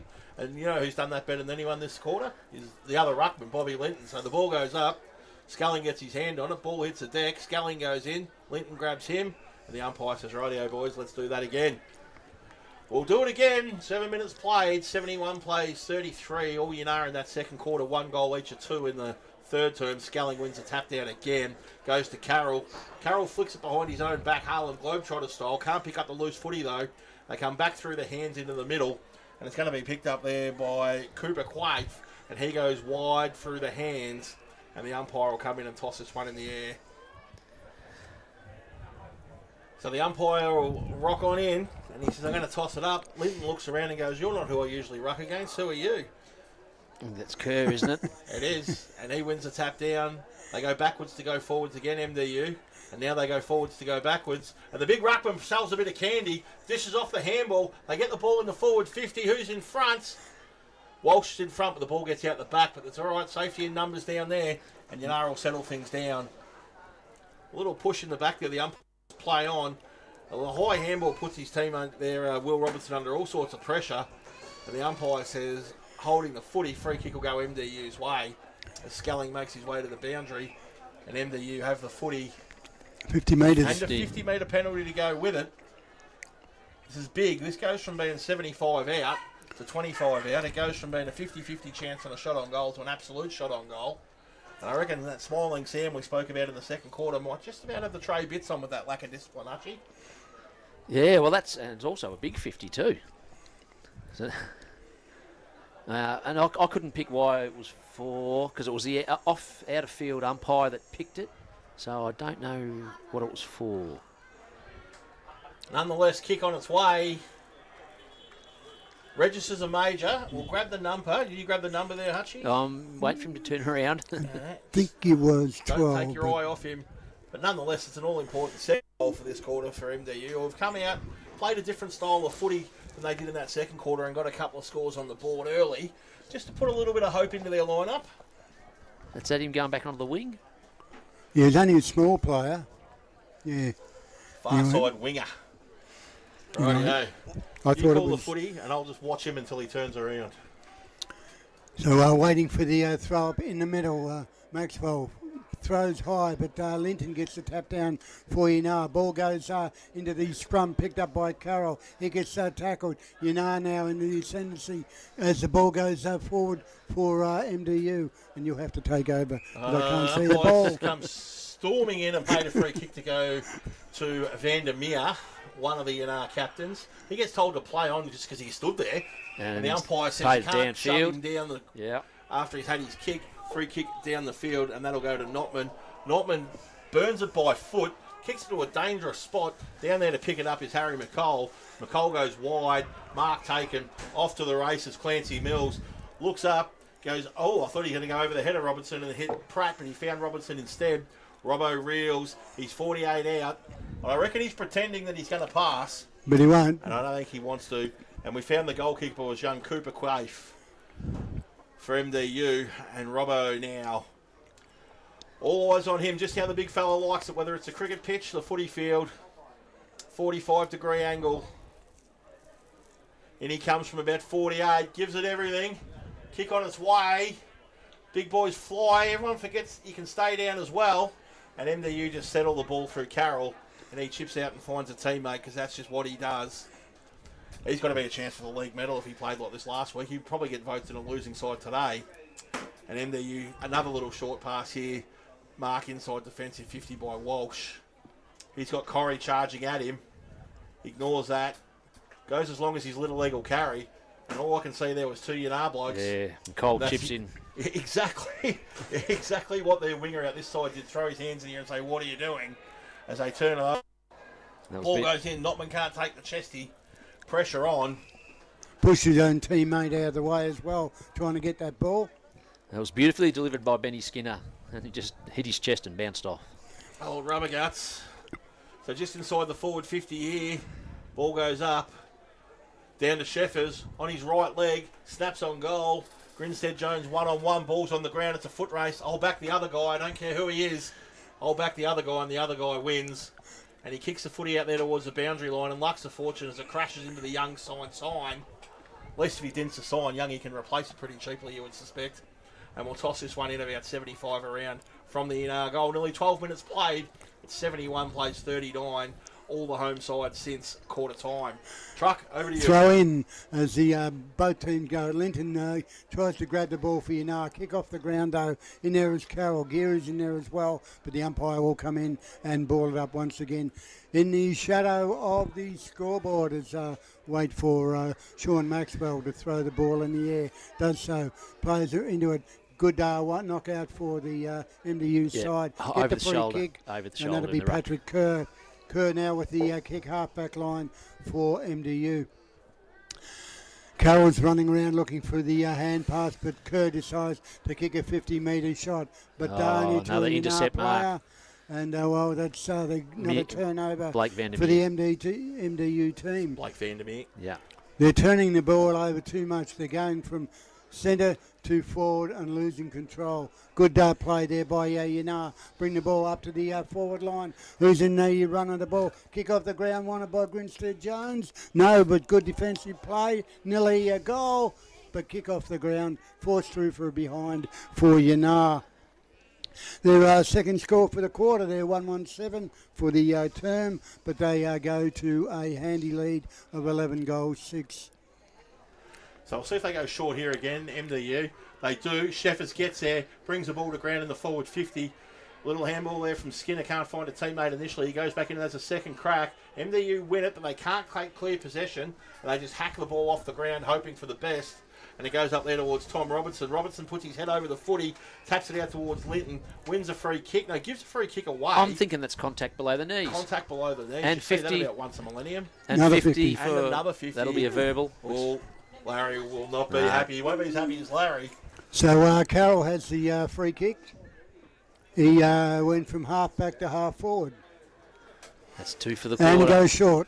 And he finds his man there. It's Wayne Stewart. Stewart now with the ball right on the 50-metre arc for the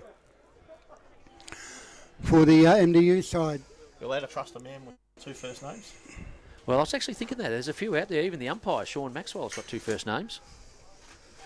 So in comes Stewart. It'll take everything he's got. He's going to kick from just outside the arc. He gets a little bit too much north and not enough east on it. The big boys fly and just fist it over for a behind. Almost to waste that. They don't get too many forward 50 opportunities. You've got to give yourself half a chance. And Yinnar will look to turn defence into attack. Yep, and away they go. And off to the races they go. Notman again takes the ball from Jacobson.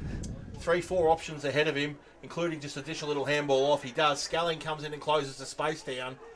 But the mark not paid because it wasn't there on the full. Yinnar still win the footy. Clancy Mills pops it up to Schill. Back to Mills. Back to Jacobson. And then the kick comes out towards Robertson.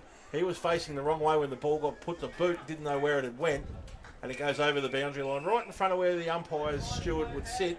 Have we got one down there, Archie? No, not home and away. We don't need No, one. don't need them? No. Fair enough too. Speaking of umpires, a young fella will toss this one in.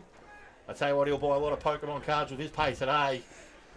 Tosses it in well. Sculling gets a fist to it. Ball there to be won. Mackay goes in. Notman goes in. And the umpire says we'll toss it up. And they, of course, had Shea Walsh for company of MDU. He's been everywhere, but he hasn't had a lot of clean open air to work in. I think every time he's touched it, he's been besieged.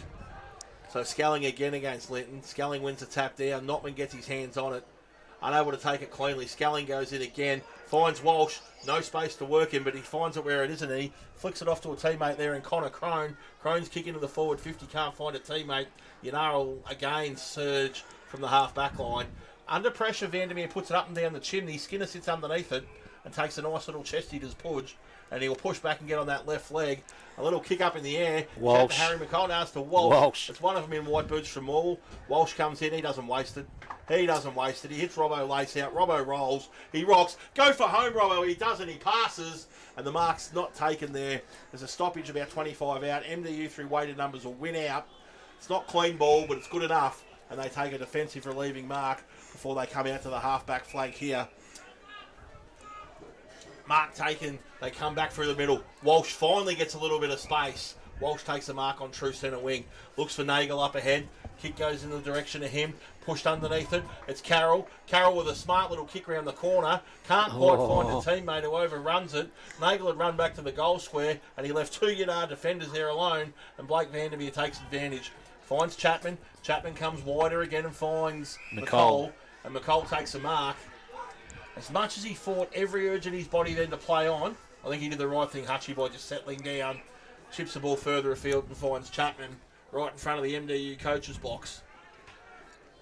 So Chapman now will use that trusty left leg of his. Goes 5-wood. Harvey Mackay stays down. Clever footy.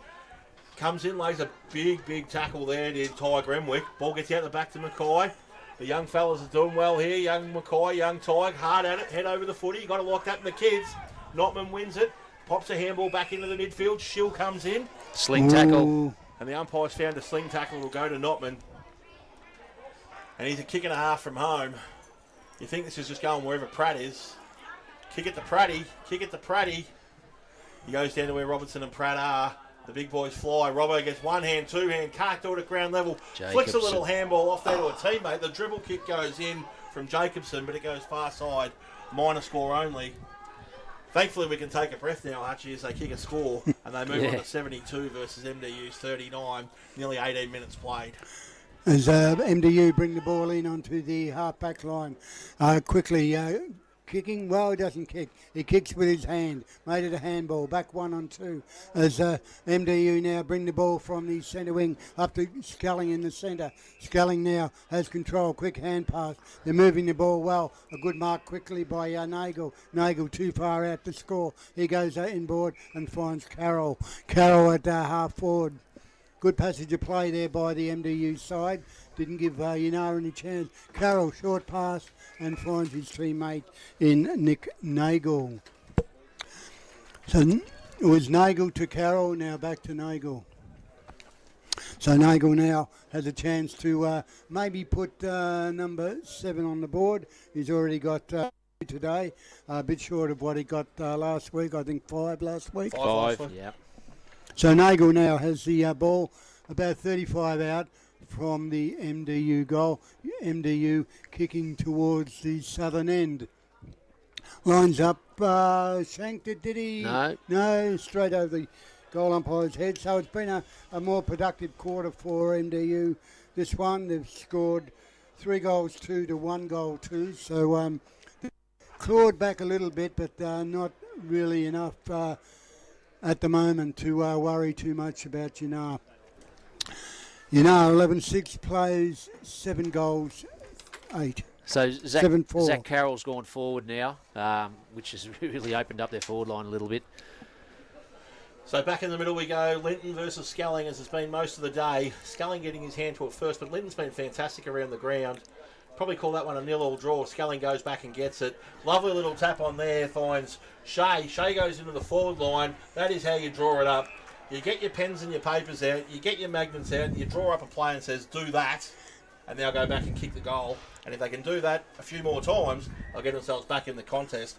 As it'll be Nagel that goes back for yet another shot on goal. Patrick Kerr. Kerr goes back for that shot on goal. Yeah. Already got 1 this quarter. So will he make it number 2 for the term and bring the MDU a little bit closer? Lines them up. And good kick from the bird, or is it? The goal umpire says goal.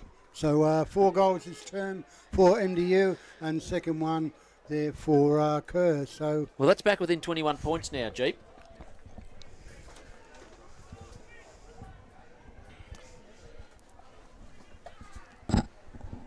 okay, what's going on here? Oh, he's lost his pen.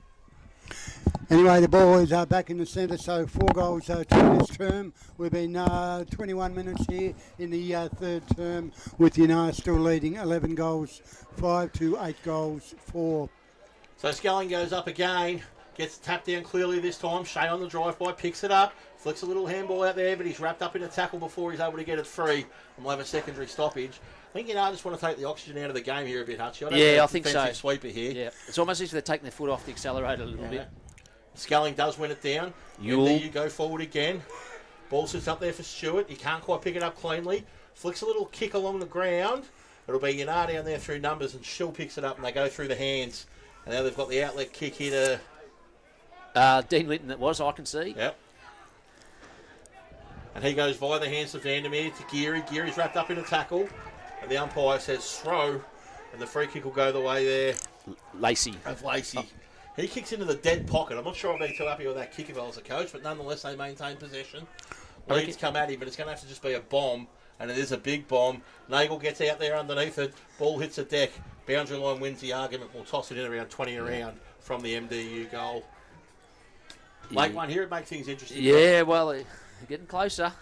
21's now. It's getting within, even now, it's getting within reach for final quarter onslaught. So they chuck the ball back into play. Both ruckmen try and grab it out of the air. It's basically a jump ball now. And Linton walks away with it just as the umpire blows his whistle and says, I'll toss it up again. And it'll be Kerr and Linton doing the ruck work. Neither of them get it before the ball hits the ground this time. Carroll wrapped up in a big tackle, and the umpire will roll on in and toss it up yet again. Suiting Yinnar just taking some time off the clock, but the ball's not where they want it. This time a fist into a little bit of space could be dangerous. Kerr runs onto it, can't pick it up cleanly. The umpire's found a free kick though. Yep, holding the man. A holding the man free kick will go the way of MDU directly in front of goal, about 20 metres out. And this is big. In the context of the game, this is real big. So you'll go back here, no wind to speak of. 20 out. And of course the player is Ken. 21, Tomato. Brendan Tomato. is it tomato or tomato? You say tomato, I'll say tomato. Well, if I say goal kicker, we've got a game on, and Lloyd Christmas says there is a chance. Lloyd Christmas says there is a chance as Tomato goes back and whacks it over the goal umpire's lid. And this is dead set, genuine game on. 5 goals this term to 1 for MDU. Yeah, well, I mean, coming out half time, we weren't going to expect this, but well done to MDU. They've really lifted their work rate. Skelling's been massive in the ruck still. See Carroll's back in the ruck now. They pinch another one before three-quarter time. Well. Big game on. I think Shea Walsh has been outstanding since he's gone on the footy as well. He's really driven a lot of this, and I see Ben Sheffers, the captain for Yinnar, comes back on and goes and stands right next to him. Yeah. Right next to him. And Linton sharks it out of the ruck and hacks it forward. Robertson flies, ball hits the deck, no one's able to take it in any space at all. Ball flicks out the back now, picked up by Skinner on the left. Punch gets Down and downfield. tipped down, and he gets up and he says that's down the field. Either way, it's a goal. It's a goal. It's a goal anyway.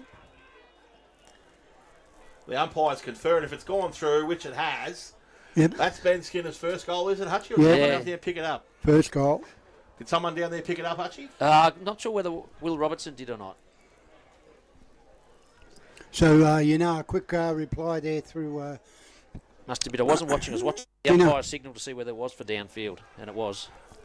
Yeah, so Skinner getting the goal.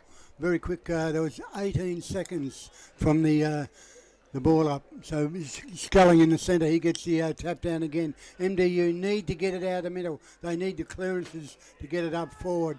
24 minutes gone. Nearly 25 here in the third term. 12 goals, 6 plays, 9 goals, 4. So there was the goal that... really needed just to put the brakes on the game a little bit. So it's Kieran Sheffers. Sheffers hacks the ball forward. Skinner runs onto it again at the forward 50. He's come to life, Benny boy. But Yinnar through MDU through that man Carroll relieve, and he kicks the ball down the line where Tom Corrie takes the mark.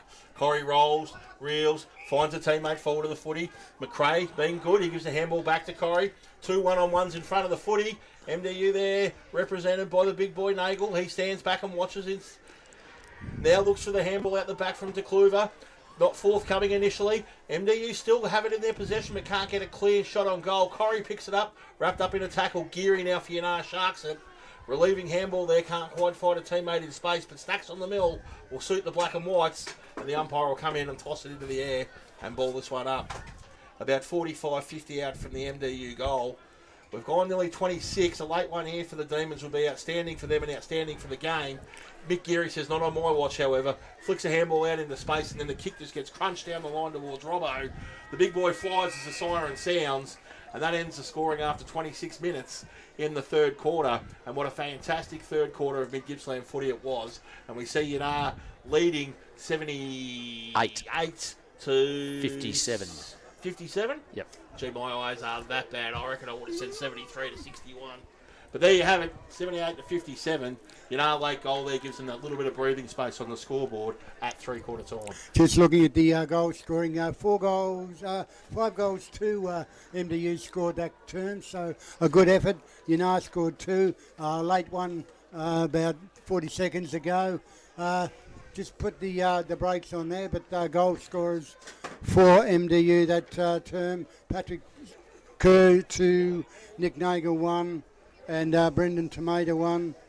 And for Yinnar, it was Ben Skinner and Nixon Hall. So, a better quarter there by MDU. Yeah, that was all MDU basically that quarter there. Their work rates lifted. Yinar's actually dropped, so that if Sam was here with our precious rating, that would have been nearly non-existent. So what they got now within, 21 points again. Gee, still game on, I think. If Coach Sam McCulloch at Yinnar, he'll be really getting his troops going, I think. So does match fitness on MDU side help, or does being fresh on Yinnar side help? Well, it's a bit hard to say that Yinnar, they're being well. Every time that, even though MDU scored 5 goals that term, Yinnar still played very well in the back line. They got the ball out, got the clearances out, but when MDU got the ball out of the centre, they straight down the guts and they scored goals. And it was the important effort by Sculling in the centre to get the ball out because he knew he had the Rovers to get the ball going. So at three-quarter time here, it's 12 goals, 6 to 9-4. 9-4. The scoreboard's a little bit far away from our distance, our guys with the glasses. Back to the studio for some announcements, and then we'll be back here for the last quarter in this important game between Yinnar and MDU.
FM's coverage of live local footy on your community connection, 104.7 Gippsland FM. And it's good to be back here at three-quarter time with the score reading Yinnar 12-7, MDU 9-4. MDU had a bit of a chance that quarter. Yeah, it came out firing. I reckon they really settled into that style of play we saw in the first quarter where they possessed the footy, short kicks across the half-back line, and then pick off the 45 to come back through the middle of the ground when the opportunity presents. In that second quarter where Yinnar dominated, I think MDU went away from that style of play, went long down the line. The likes of McCall and Walsh just set up behind the footy and just picked it off at will and turned defence into attack all day. MDU now with the scoreboard against them and time against them coming into the last quarter, they've got to throw a bit of caution into the wind. So I hope they stick with that style of play, run the risk of getting done by 8 goals, but actually run the risk also of trying to get up and cause a bit of an upset win, which would really set their season up to go 2-0 so early on. Yeah, well, as the sides now start to break from three-quarter time, it'd be interesting to see what structural changes they've made. I don't think like Robertson, Pratt, Notman, Grinstead, Geary, all going forward, so there's not a lot there. It's more about the midfield. Halfback flank for Yinnar have been really, really good. They've been mopping up everything. So it's about whether the midfield can stop MDU's run into the forward line. Yeah, we saw Sheffers go in there late in the game and go and stand next to Shea Walsh, who was absolutely outstanding in that third quarter. So it'll be interesting to see if they go with a hard tag or not. It looks like they're just going back to their best 4 versus the opposition's best 4 and see how it plays out. Yep. So Yule back in there for MDU, which is big. I think he's been pretty quiet since quarter time. Yeah, Walsh, Yule, Skelling in the ruck. So ball up last quarter. Schelling gets the big fingers. This is what they need. Straight from the centre. Long kick up forward to the forward line. Nearly a mark off chest. In there is McCall for Yinnar. He gets trapped with the ball. And we'll get the ball up about 25 out or 35 out from the MDU goal. Ball up now, can't even see the umpire, he's just locked in there. Schelling gets the knockdown, but that breakaway for Yinnar can get the hand pass out. Going back into play there was Nixon Hall. He goes onto the half-back line. Mark needed down there and was taken to by Notman. Notman half-back line for the Yinnar side, just steadies the ship down a little bit. Notman now. Kick up towards centre wing near the scoreboard side. Flyers wanted, big one there. Oh, Nixon Hall. Hall again. Hall now. He's got the long arms, grabbed the ball out of the air with a good flick. Now goes along. I think it was touched off the boot. Ball goes to ground. No one can claim the mark. Ball on top and eventually it comes out. In there is Sellings for MDU. He can't get the ball. Neither can Zach Carroll. But the ball is waiting. The umpire will come in and ball it up. And just a quick public service announcement. If anyone's lost any flies, we've got them here. Ball goes up, ball comes down. MDU win the hands. Now they come across half-back. Look out here for a dangerous one-on-one option. The ball hits the deck here. This is genuine 50-50 areas. McCall grabs it. He gets grabbed in turn by Stewart. And Stewart wins a free kick for dropping the footy. Picks it up and plays on straight away through the hands. Off to the races here through Connor Crone. Crone goes forward. Kick goes over the head. Carroll rocks, rolls, gets onto his right leg, snaps it forward. Who wants it the most? No one's able to take it. The ball's bounced every which way but loose. Break out the monkeys. And out of bounds for a throw-in about 5 metres around from the MDU goal. Gee, they transition it quick, Archie. Yeah, they're on the move, aren't they? They've got a bit more. And I even looked back when Nixon Hall had that mark on the far wing. It was just a stop-start play. There was no run from behind. They're right amongst it, MDU. Quick kick off the... quick kick there, and it's touched off the boot. Quickly brought into play by Yinnar. Minor score to Kerr. So Robertson now in the back pocket. Got no one to kick to. He goes back to whence it came. No, he decides to give that idea the flick and kick to a 2-on-1 down the line. Oh, great grab. And that's a great grab there by Nixon Hall again. Maybe this time, Hushy, will get some movement that you were calling for. He doesn't know where to go. He's holding the ball up. Chapo's on. He ignores that. Goes long down the line. Robertson sets. Sheffers flies from 3 deep. Gets a little tap onto that towards Jacobson, who runs onto the footy. Goes to Sheffers. The left footers combine. Sheffers forgets about that and goes back to his right leg. Looks for Geary in the pocket. Really good play by the MDU defence there. Oh, he's mauled him with a tackle. He zoned off his opponent and went and made that a 2-on-1 and broke the contest even and potentially saved the goal. That was really good defence. And yes, a great tackle by Mick Geary as well. Light is fading here at Yinnar. I can see the scoreboard now. So Pratt does the ruck work. Gets a handball over the top with a little bit too much oxygen on it. Puts his teammate under pressure. MDU win it and handball backwards to go forwards. I wouldn't be a big fan of that down in that area, particularly with Ben Skinner lurking. But MDU win out through weight of numbers and go to Skelling. One hand, can't complete it with the second. Skinner can't quite pick it up, but who can? The same bloke who's picked it up all day in Carroll. He gives it to a teammate. He goes back to Carroll. He says, you may as well have another touch. And he finds a teammate with a short little 45. Yeah, that's Yule. That's Yule coming into the game. He goes a little Back short to Carroll. back to Carroll. That's about 14.9 metres. He then goes longer down the line. Beautiful kick there. Finds Corrie. Corrie's handball. Back to the runner, Yule. Yule can have a bounce and have a shot on goal, but he pulls up, stabs in a little pass, and dead set laces out the leading forward. If he didn't mark it, it would have knocked him over. It was going straight at his chest. Mark taken 45, 50 metres out from Is that goal. Kerr or Nagel? Kerr. It's Kerr again. Nagel playing close to the goal this quarter. He was up at half forward last quarter. But this is a big kick in the context of the game. 20-point margin, 5 points played. Kerr comes in. Shot on its way. Distance won't be a He's problem. thumped it. Distance won't be a problem. Accuracy won't be a problem. And it's a 14-point game, Hutchie. Well. It's continuing on. The trend's continuing with MDU just moving the ball so much better. They're running, they run, they carry. Is so much better than Yinnar. And I actually nearly going to call it, have Yinnar stopped? Oh, no. Oh, no. No, I don't think they're stopped. They're just slowed down, I think. Yeah. MDU are moving the ball a lot better. Yinnar just seem to fiddle around with the ball a lot. They're not going forward as they should. So Skelling goes up in the ruck work. Linton wins it at ground level initially. Skelling takes it off him. Sheffers comes in and takes it off him. Ball at ground level. Corrie, the 5-time BNF winner, picks it up. Goes back to Carroll. Carroll goes in hard. No one able to take it clean. Corrie goes in again. Skelling now puts his head over it. Flicks a handball up to Carroll. Carroll finds a teammate and Crone in space. Crone goes into the forward 50. A little bit too much on it. And it trickles out of bounds under the old oak tree. And we'll toss this one in about 35 around from the MDU goal. And it has been all the demons in the last couple of minutes here, Hutchie. Yeah, they're still going. And it's still the same. Skelling down to Carroll. All the major players are involved.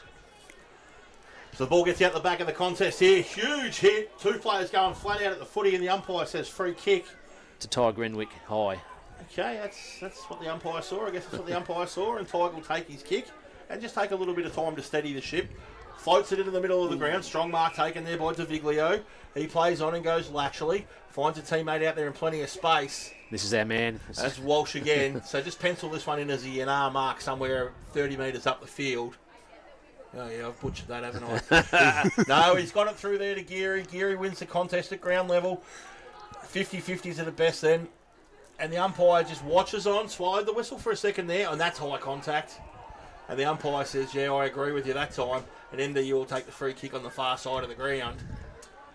A couple of big clashes in the last 60 seconds or so. It's like the boys have realised there's a bit going on here and there's a game to be won. So MDU now play on through the middle of the ground, gets onto the left leg, kicks the true centre half forward. The little big man, Walsh, over the shoulder. position A, gets the free kick out the back to Stewart. Does he take advantage? He does. He plays on. And he's put it through the big sticks. And tell you what, Lloyd Christmas is up and about, because is there a chance? You better bloody believe there's a chance. Well, the trend is continuing. The trend is continuing. MDU are just all over Yinnar at the moment, and Yinnar are starting to make mistakes, which could be his fatigue setting in. It's an 8-point ball game at the moment. 7 minutes gone last quarter. 12-7 plays 11-6, and MDU scored the last 2 goals. Sheffers goes into the middle here and goes straight to Carroll. And then he says, actually, I'm not going to go to him. I'm going to go to Corrie. Skelling says, I'm going to tap it down. Free kick. Non-controlling umpires pluck the free kick out, and it'll be going the way Yinnar. Much needed, to be fair to say, even though they lead by Well, 8 Sean points. must have been 100 metres from that. He spotted it. And the kick will go Holding to Nixon Hall. Yeah. Nixon Hall, who's been everywhere the ball's been the last couple of minutes, and he'll kick this long and deep into the forward 50. No, he just pulls up on the kick, gets over the head of Robbo. Defensive mark taken there by MDU. Mark not paid, play on to call. Skelling says, don't mind if I do initially, but can't control the footy. The kick comes into the dangerous spot. Grinstead Jones puts one hand out, can't quite complete the mark. Goes back in a second and a third time. Footy there to be won. The umpire stalks. Footy gets flicked out. No one able to take it cleanly. Umpire still stalks. Just blow the bloody whistle, mate, and ball it up. No, play on. Sheffers now picks it up, goes to the top of the square. The big fly comes. Nortman goes up, can't complete the mark. Rush through for a point. First score in the quarter for Yinnar at the 8-minute mark. So MDU will bring it back in, and they've found grass in the kick in, but it's gone to Carroll, and that's usually good enough, and this will be no different. His kick is a little bit over the top, and Yinnar got some numbers out the back. Vandermeer goes back and gets it. DeViglio puts a shepherd on. Vandermeer to DeViglio in the tackle in the handball, and DeViglio goes long down the line and turns it over. Carroll gets it. He comes into that little 45, and McRae now takes off, gets his right foot to it just as he gets some pressure. Mark taken down the line in the defensive area there by Yinnar. Good fingertip mark. Yeah, that that's one. Walsh And again. you just see him pat the dog there, and he says, let's just take some oxygen out of this. Across to Di Virgilio. And he'll probably go straight back from whence it came, I would think, and does. Straight. Ooh, I fear them every time they do that. The backman's going to make a mistake. So Vandermeer now has it. He chips to centre half back, puts a little bit too much oxygen on it, and the MDU spoiler comes in and says, I can take plenty of body here, but the body he's running through is Flynn Schill, so you're wasting your time. Shilly just gets up and plays on straight away via the hands. Vandermeer's kick comes down to half forward. Staying down is Harvey McCoy, ball to be won. The man with two names, Stewart, goes back and gets it. Pops a handball over to a teammate under all sorts of pressure. McCoy goes back in with Linton. Linton wrapped up in a big tackle. Hard footy out there to be won. This is the contest we're after. It's right in front of us, the hot footy. And Carroll comes away with it, but he's coughed it up. Probably his first mistake today. Ball ends up in the hands here of Linton. Linton goes down towards Grinstead Jones. Stop cheering, Hutchie. Sorry. You're impartial as Grinstead Jones takes the mark. About 30 out on a 45-degree angle. And if ever a side leading by 9 points needed a goal, now is the time. Now is the time. Well, I mean, since half-time, Meany have kicked 7 goals to 2. So you can see it's all one way at the moment. See if this can just arrest it for a little while. I see Luke Linton's coming from the ground as well in the hands of the runner. I think he might. Does that look like a egg under his left eye there, Jeep? Looks to me like he's had the absolute stuffing knocked out of him. He can't get a breath in. And that's a point to Grinstead Jones. Too early for a handy point. 2 behinds only this term for Yinnar as they go to 12 goals, 9 to 11-5. MDU bring it back in and find McRae. Little kick, followed by little kick. Finds Skelling in the middle. Skelling rolls and plays on straight away. Looks out there for our mates. De Cleaver. De Cleaver then chips it up there to half forward. Another Yule. mark taken to Yule. Surely you go to Nagel. Surely you just go to Nagel. He goes to Nagel. Surely you just go to Nagel. And that's why you just go to Nagel. He takes a grab, 25-30 out directly in front. This to make it single figures. It's Kerr again, is it? I think so. Kerr's played a very good game up forward. Well, he needs to stop looking so much like Nagel. Mm. One of them's going to have to get a mohawk or dye their hair. Or go bald. Or a skullet. Yeah. Skullet. Or a sculling. So he's going to have another shot on goal here. This to get it back to single figures. He's already got... Sorry. After they led by the best part of 6 goals. He's already got 3 this afternoon. So can he make it number 4? In he comes. Patrick Kerr. Shot on its way. Goal umpire does not move. We're out of the wee times too.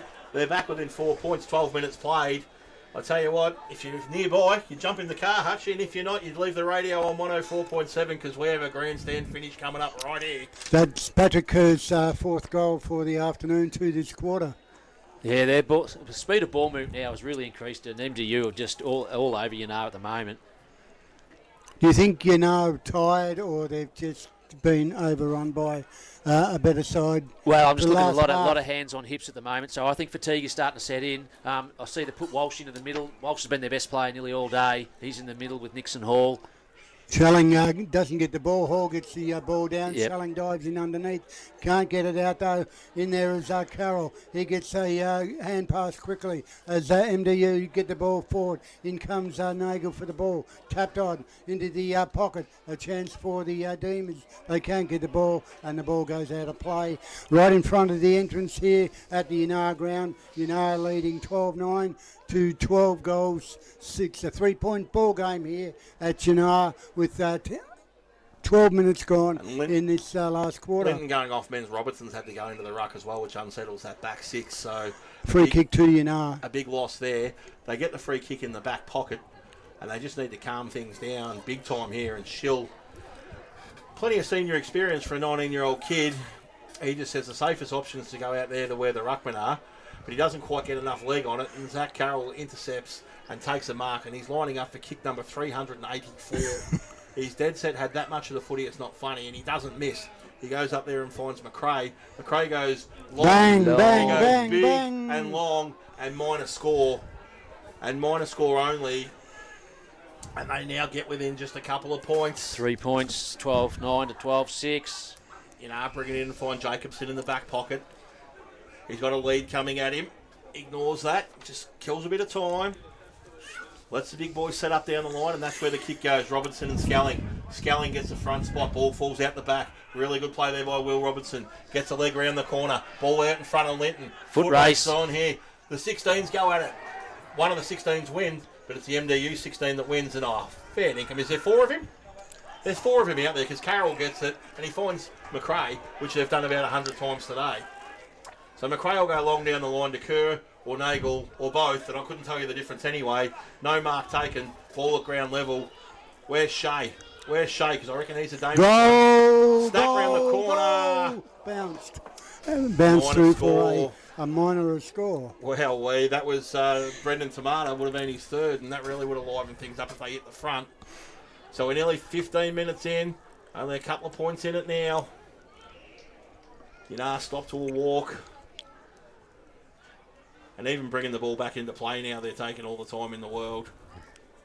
Yeah, but they probably don't realise that the clock doesn't start until you play on. And he does exactly that, and then goes bang. And laces a beautiful pass out to Schill. Schill marks at centre half back. He's got options screaming for it forward. A lovely little pass down the line there. He finds Notman. Notman rolls, gives a handball off there, runs through McCall. McCall goes long. Grinstead Jones 1-on-1. Grinstead Jones 1-on-1. Put your glasses. No, he's dropped it. He's dropped it. He went backwards. I've stitched him up as well. And Carroll gets the ball. Give me a spell. He gets the ball from Yule, and MDU looks to turn defence into attack yet again. Ball comes up the half-forward line here. The little boys go at it, and a really strong Great mark there Blake Vandermeer. by Blake Vandermeer, the captain. He can come back inside if he wants to, or he can play on and move the ball. He comes back to Chapman. Chapman's got another one that he can go back to, and they do this all the time. Jacobson now has it in the back pocket, and they go back from when they came. I think they've sent Jacobson back into defence to shore up numbers, I think. Yeah, we might have gone back there for Robinson, who's gone into the ruck as well. 2-point ball game here at Yinnar. 16 minutes gone last term. As the ball goes into the back line with Yinnar waxing the ball. They're just keeping it short, keeping possession. They don't know where to go. We tried to run the gauntlet there. Chapman, he gets a terrible kick, but it comes up good to Schill. Schill gets his kick up to the half-forward line. Bouncing ball there. In there is Sellings, but the picked up by Grinstead from the outside of the foot. And it's only minor score. Heavy collision with Ben Skinner there. He's just down at the moment. I think he'll be up. But 3 behinds only this term for Yinnar, and they've only scored 2 goals, 5 after half time. They come in short again, as they've tended to do, and they find Yule. I'm just going to assume he gives it to Carroll, because that's what generally happens. The umpire says play on, and he goes, no, the umpire says hold on. yeah, I reckon it's a blood rule, Benny Skinner. I reckon he got it in the guts. I reckon he just had the wind knocked out of his sails. This was a blood rule. Harvey would be coming on down here. So I think they're just saying get the injured player out of the way, aren't they? Yep, blood on. He's holding his nose, so Or why in the running. the replacement player should be going on the ground, I would have thought. He's allowed to. He probably doesn't know the rule. Well, there's a couple of blokes out there getting paid that should know the rules. Why don't they tell him the rules? Isn't that their job? So looking to come on is Harvey McKay, but coming off, is it the blood rule? Can't Yeah, tell. he looks like he's warm one in the chops. Yeah. Double change here. Shelling comes on. Skelling comes on for MDU. He's been a master this afternoon. And Walsh marks on the half-back flank here for MDU. They trail by 3 points, 18 minutes played. Probably 7 or 8 minutes to go. No need to panic just yet. but I certainly would like the next one. Interesting kick that, 2-on-1. Deliberate. Chapo wins it with the big fist. Oh, they're having a bit of a push and shove. Yes. Out of zone umpires paid it to Robertson, and he's given him another 50 for a little gut punch. Little as cheap as you like. Sean Maxwell isn't standing for that. It's not part of football. And Nick Nagel, the perpetrator, is on the mark, still talking to the umpire. Yeah. I reckon I'd probably say less. Yeah, I'd reckon get him out of there. So the short answer is Tom Robertson's got the ball in his hands, about 50 from home. His side leads by 3 points. He's going to put it right to the teeth of the goal, if not score from this kick. So Robbo goes thump. He's got plenty on it. He's got enough on it. He's got enough on it. That's through the big sticks, and he gets into Nagel. Yeah. And he looks to get another free kick, I would have thought, by going straight back at Draw him. another one. Draw another. Oh, Harry. And she's all on here. Yeah, they're trying to draw one out of him. The Yinnar boys are cleverly getting in Nagel's face and just offering him to belt him. Yeah. Knowing full well they'll get a free kick and another shot on goal, and Nagel's learnt the lesson finally and decided that he's had enough. Yep, he's getting out of there. But at the end of the day, we approached 20 minutes, and after that, free kick and 50, lead by 10 points. So I guess who laughs last or something like that, Hutchie? Yeah, and laughs loudest. Yeah. So back in the middle we go, Sculling back into the ruck, up against Tom Robertson, the goal kicker. Sculling does it easily. Walsh in the middle for Yinnar, gets tackled straight away, and we'll have a secondary stoppage. And all of a sudden, the margin, 10 points, feels a little bit comfortable with only a couple of minutes left to play. Robbo wins the tap down. To They Walsh. hack the ball forward through Walsh. Play in front, the Yinnar forwards do. Geary gets it left leg, up and down the chimney. Robertson position A. Can't complete the mark. Who's there at ground level? Grinstead. Jones. He's doinked the point post. On the full.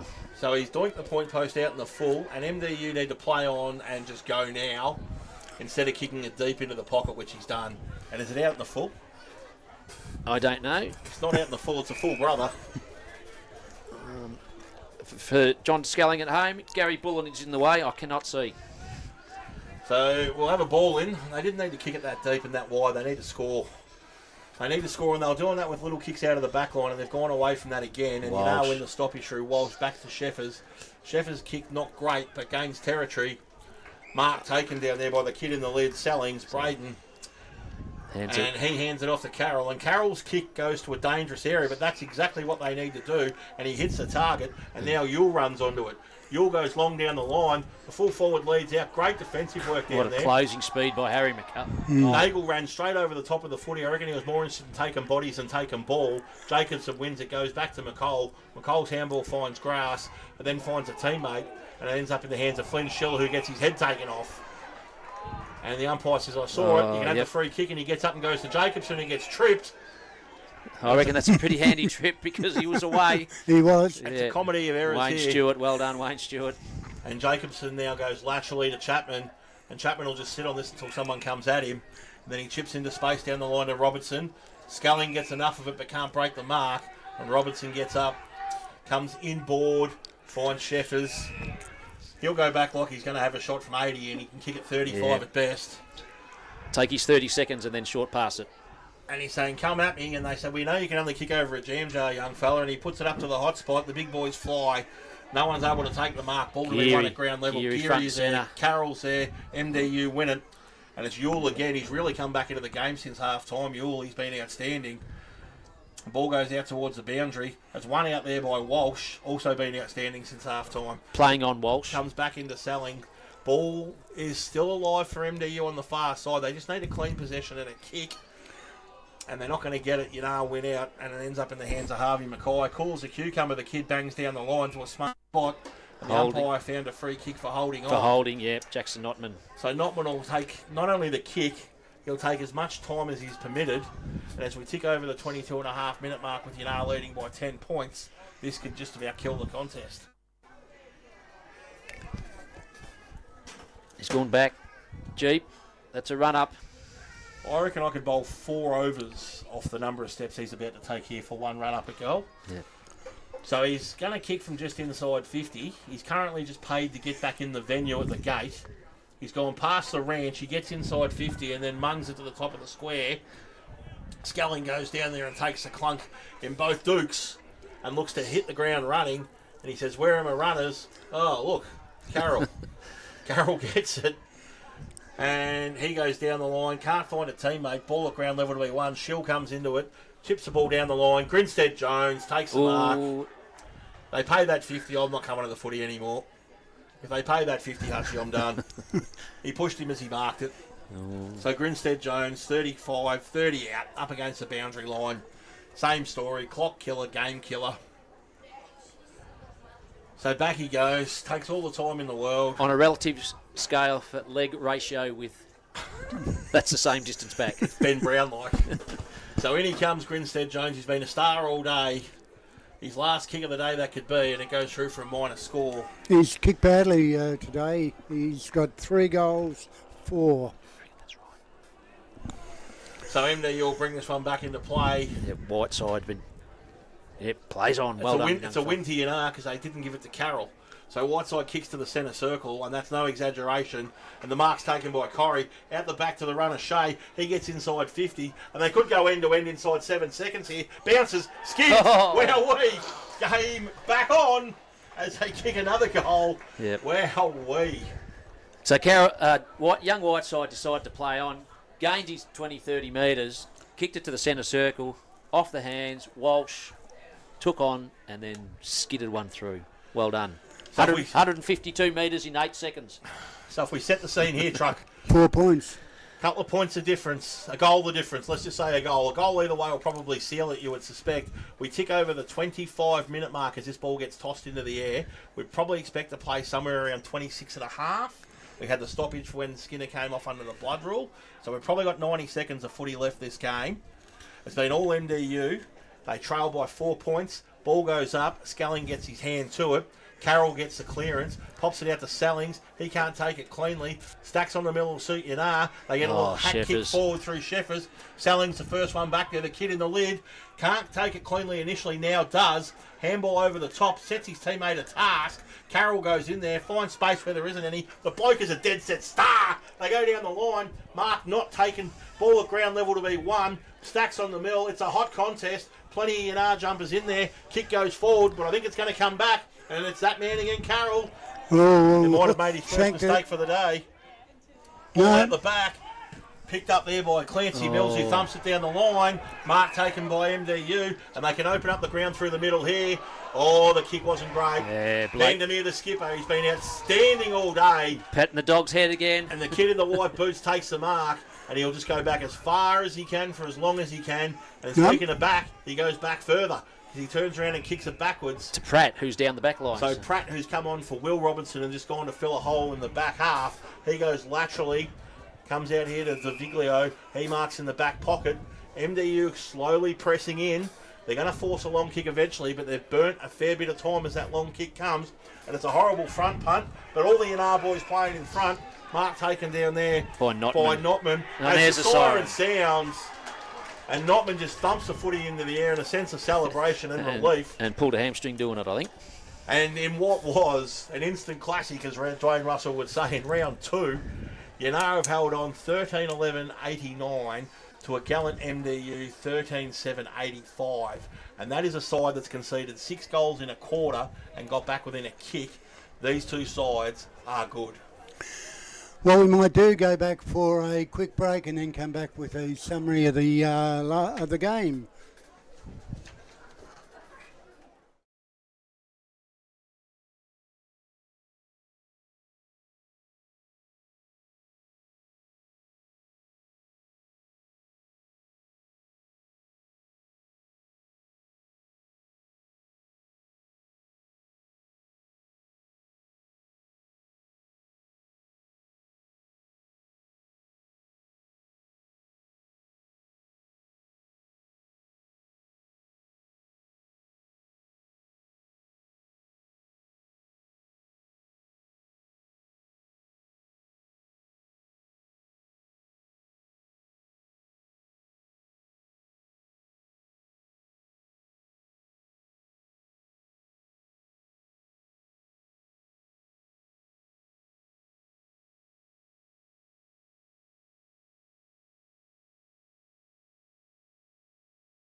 Boosting the Latrobe Valley economy, creating jobs and supporting the local community.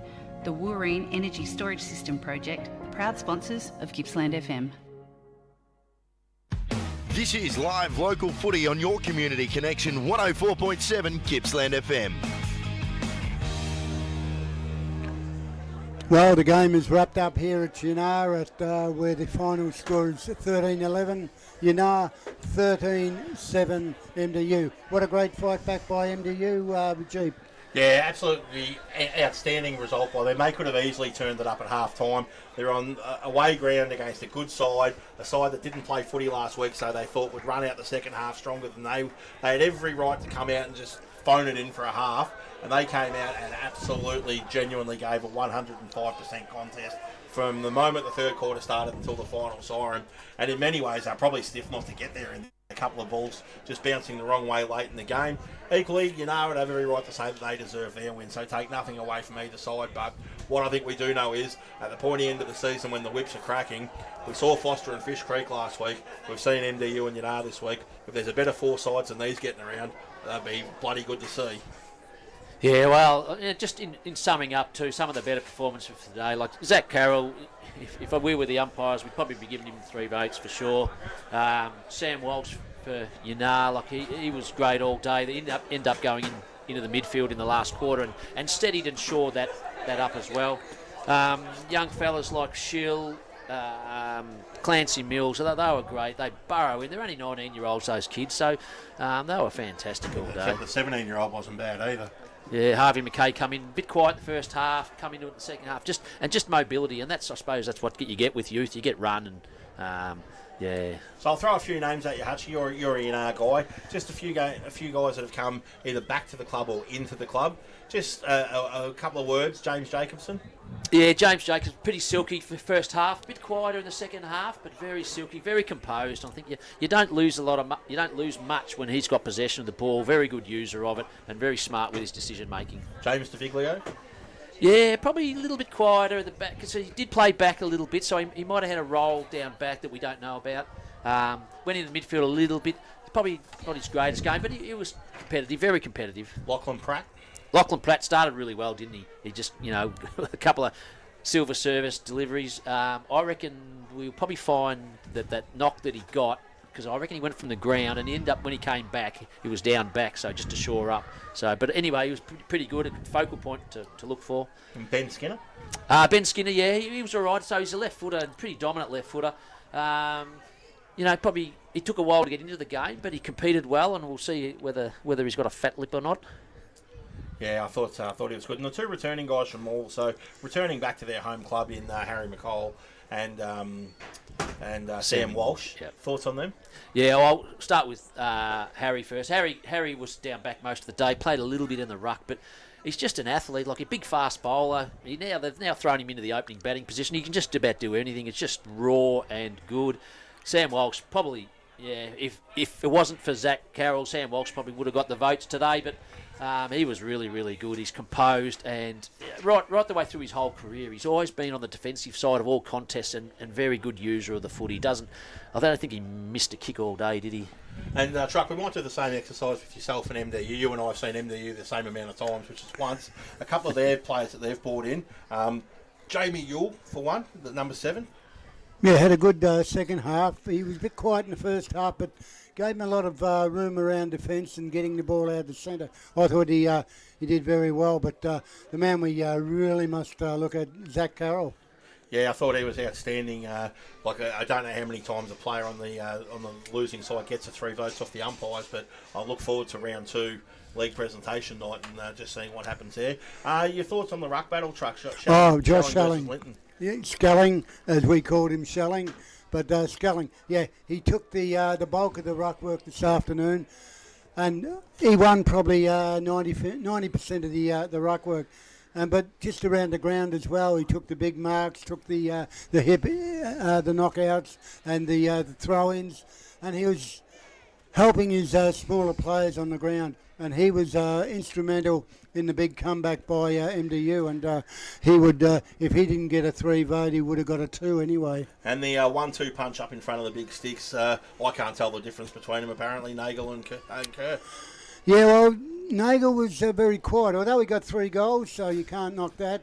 Kerr, the big man, he did very well as well. He got 4 goals, so... 7 between the two of them wasn't a bad effort. But I like the way that Meanion Dumbold came back in the last half.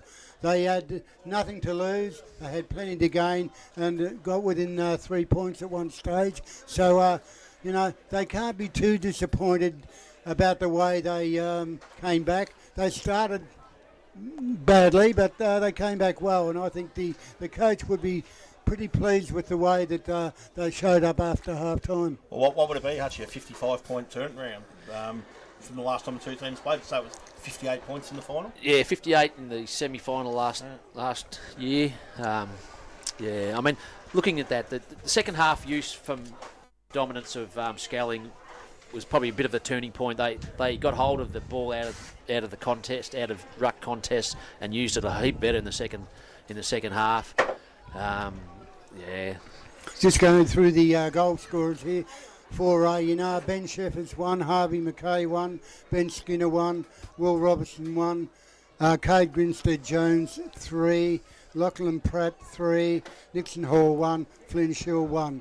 And for MDU, Shay Walsh 1, Wayne Stewart 1, Nick Nagel 3, Pat Kerr 4, Trent McRae 2, Brendan Tomato 1, and that's about all. So they're the goal scorers for the day. But interesting to sum up that MDU, they lost today. The better side on the day. They just hung on by that much, and full credit to them. They played well. So if you look if you look at a 9-goal second half to 3, MDU 9 goals to 3, they're probably going to rue that 7-goal second quarter that Yinnar did. They just, half-time couldn't come quick enough for them, but Yinnar just got on a roll and really maximised, I think they kicked 7-2 or something for that quarter, and basically there's the game.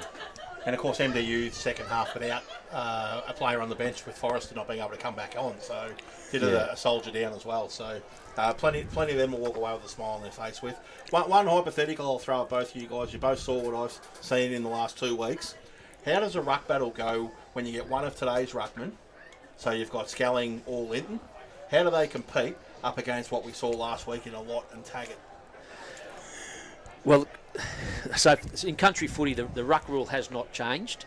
So basically, a big-bodied ruckman can stand his ground and protect his position. So those guys have got to jump over him, and I don't know how they're going to do that all Good luck. day. Yeah. Good luck.